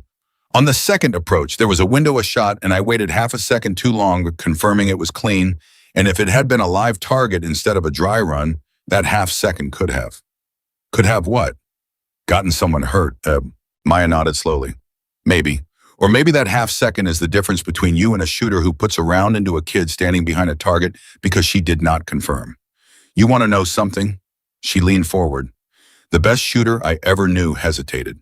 He hesitated every single time for exactly as long as it took to be sure, and not 1 second longer. People who never hesitate are not brave, Okafor. They are just people who have not yet killed the wrong person. Do not let anybody in this unit tell you that the pause is weakness. The pause is judgment. The trick is not getting rid of it. The trick is maybe making it so fast that it looks like it is not there. Okafor looked up at her. Is that what you do? That is what I do. They talk about you, you know, Okafor said, and then colored because she had not meant to say it. The older guys, they tell the story, the ridge, the kid you went back for, the scope that cracked, and the iron sights in the dark. Some of them, I think it gets bigger every time they tell it. Half of it cannot be true. Maya smiled a little. Which half do you think is not true? The scope, iron sights in the dark at that range with a busted arm and cracked ribs, 2 shots, both clean.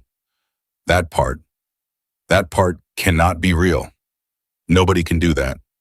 And Maya was quiet for a moment, and then she reached over and picked up the rifle leaning against the wall, beside her father's rifle, the one she still carried after all these years, and she turned it so the young soldier could see the sights. My father taught me to shoot before I was tall enough for a scope, Maya said. He would put up the irons and he would say, the scope is a tool, but the tool is not the shooter. He made me run that drill 1,000 times, in the dark, in the rain, blindfolded sometimes until I could find the sight picture by feel. I hated him for it. I thought it was pointless, cruel, the kind of thing a hard man does to a kid because he does not know how to be soft. She ran her thumb along the metal. And then one night, 11 years later, my scope cracked, and there were 3 men standing over a wounded boy, and I put up these irons, and I made those 2 shots, and that boy is alive today. Married with children because of a drill my father ran with me when I was 10 years old in a field behind our house. She set the rifle down gently. So yes, Okafor, that part is real. All of it is real. And I am telling you the truth about it for one reason. Because someday your scope is going to crack. Not literally, maybe. But someday, everything you rely on is going to fail you at the worst possible moment. And in that moment, the only thing you are going to have left is whatever you built into yourself when it did not matter in the dark, in the rain, running the drill you hated. So run the drill, build the thing, because the day is coming when it is the only thing between you and losing someone you could have saved.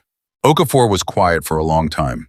And then she set down her own rifle, the one that did not need cleaning, and she looked at Maya with something in her face that Maya recognized because it was the same thing that had been in her own face the night Foster talked to her, the dawning understanding that the person across from her had decided to invest in her, to see her, to hand her something that could not be taught in any course. Why are you telling me this? Okafor said. You do not know me. I have been in this unit 3 weeks. And Maya smiled because it was the same question Diaz had asked her in a hospital bed years before, the same question everyone eventually asks when someone shows up for them without a reason. And she gave the young soldier the same answer because it was the only answer that had ever been true.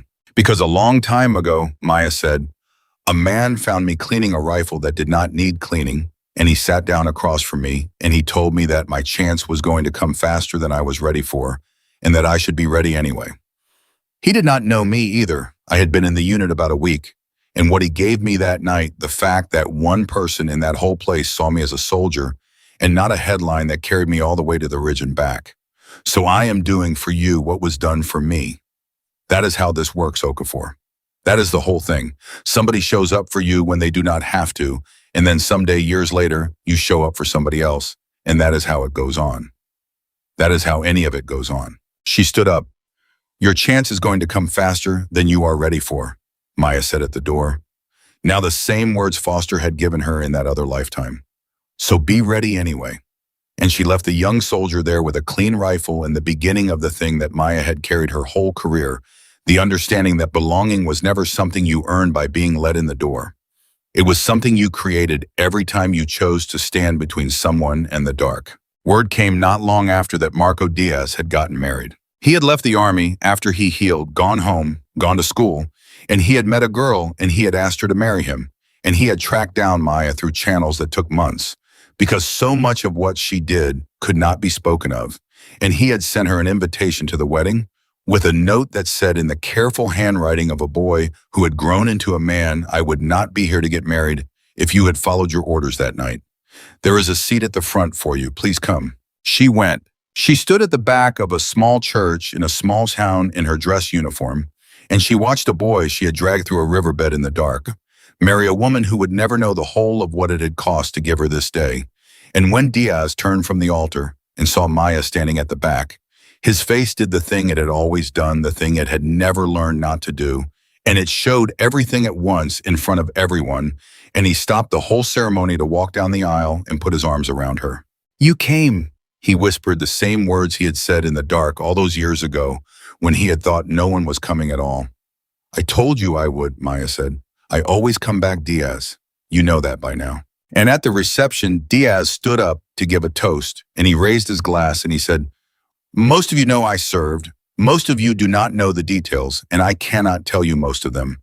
But I can tell you there is a person here tonight who came back for me when everyone said she should not, when her orders said she should not, when her own body was so broken she should not have been able to. She came back into the dark for me because she decided I was worth coming back for. And I have spent every day since trying to be the kind of man who deserved that decision. He looked at Maya across the room as glass raised. There is a seat at every table I will ever set for the rest of my life for the person who taught me what it means when somebody does not leave you behind. I am married tonight because of her. My children will exist because of her, and I will make sure every one of them knows her name. And he did name his first child after her, a daughter. And that girl grew up hearing the story of the sniper who came back into the dark, told and retold at bedsides and dinner tables until it became a part of who she was, until she learned from it the same thing her father had learned in a riverbed, which is that the measure of a person is not how big they are or how strong, but whether they show up when it counts. Maya Brooks lived a long life. She served until they made her stop, and then she taught, and the soldiers she taught went out and stood between other people in the dark, and some of them taught in turn, and the thing her father had put into her in a field behind their house went on, multiplying, outrunning, even her memory until it was woven so deep into the fabric of that whole community of soldiers that no one could have traced it back to its source, a letter written by a dying man to a 12-year-old girl. The world will tell you where you do not belong. Do not listen. You have steady hands and a calm heart. Make them earn their doubt. She had made them earn it, every one of them. And then she had done something her father had not lived long enough to teach her, something she had figured out on her own, yet on a ridge in the dark with her hand on a dying boy's wound. She had stopped needing them to doubt her at all. She had stopped fighting to belong and started building places for other people to belong instead. And that was the thing that finally set her free. They said she would not last a week. She lasted a lifetime, and she spent every day of it being the reason other people got to have lifetimes of their own. That is the whole story now, all the way to the end. That is Iron Wolf. That is Lieutenant Maya Brooks. And the good she put into the world is still walking around in it today, in the children who carry her name, and the soldiers who carry her lessons, and the simple, unbreakable truth she proved on a ridge in the dark, which is that it was never about being the biggest or the strongest in the room. It was only ever about showing up. And she showed up every single time until the very end.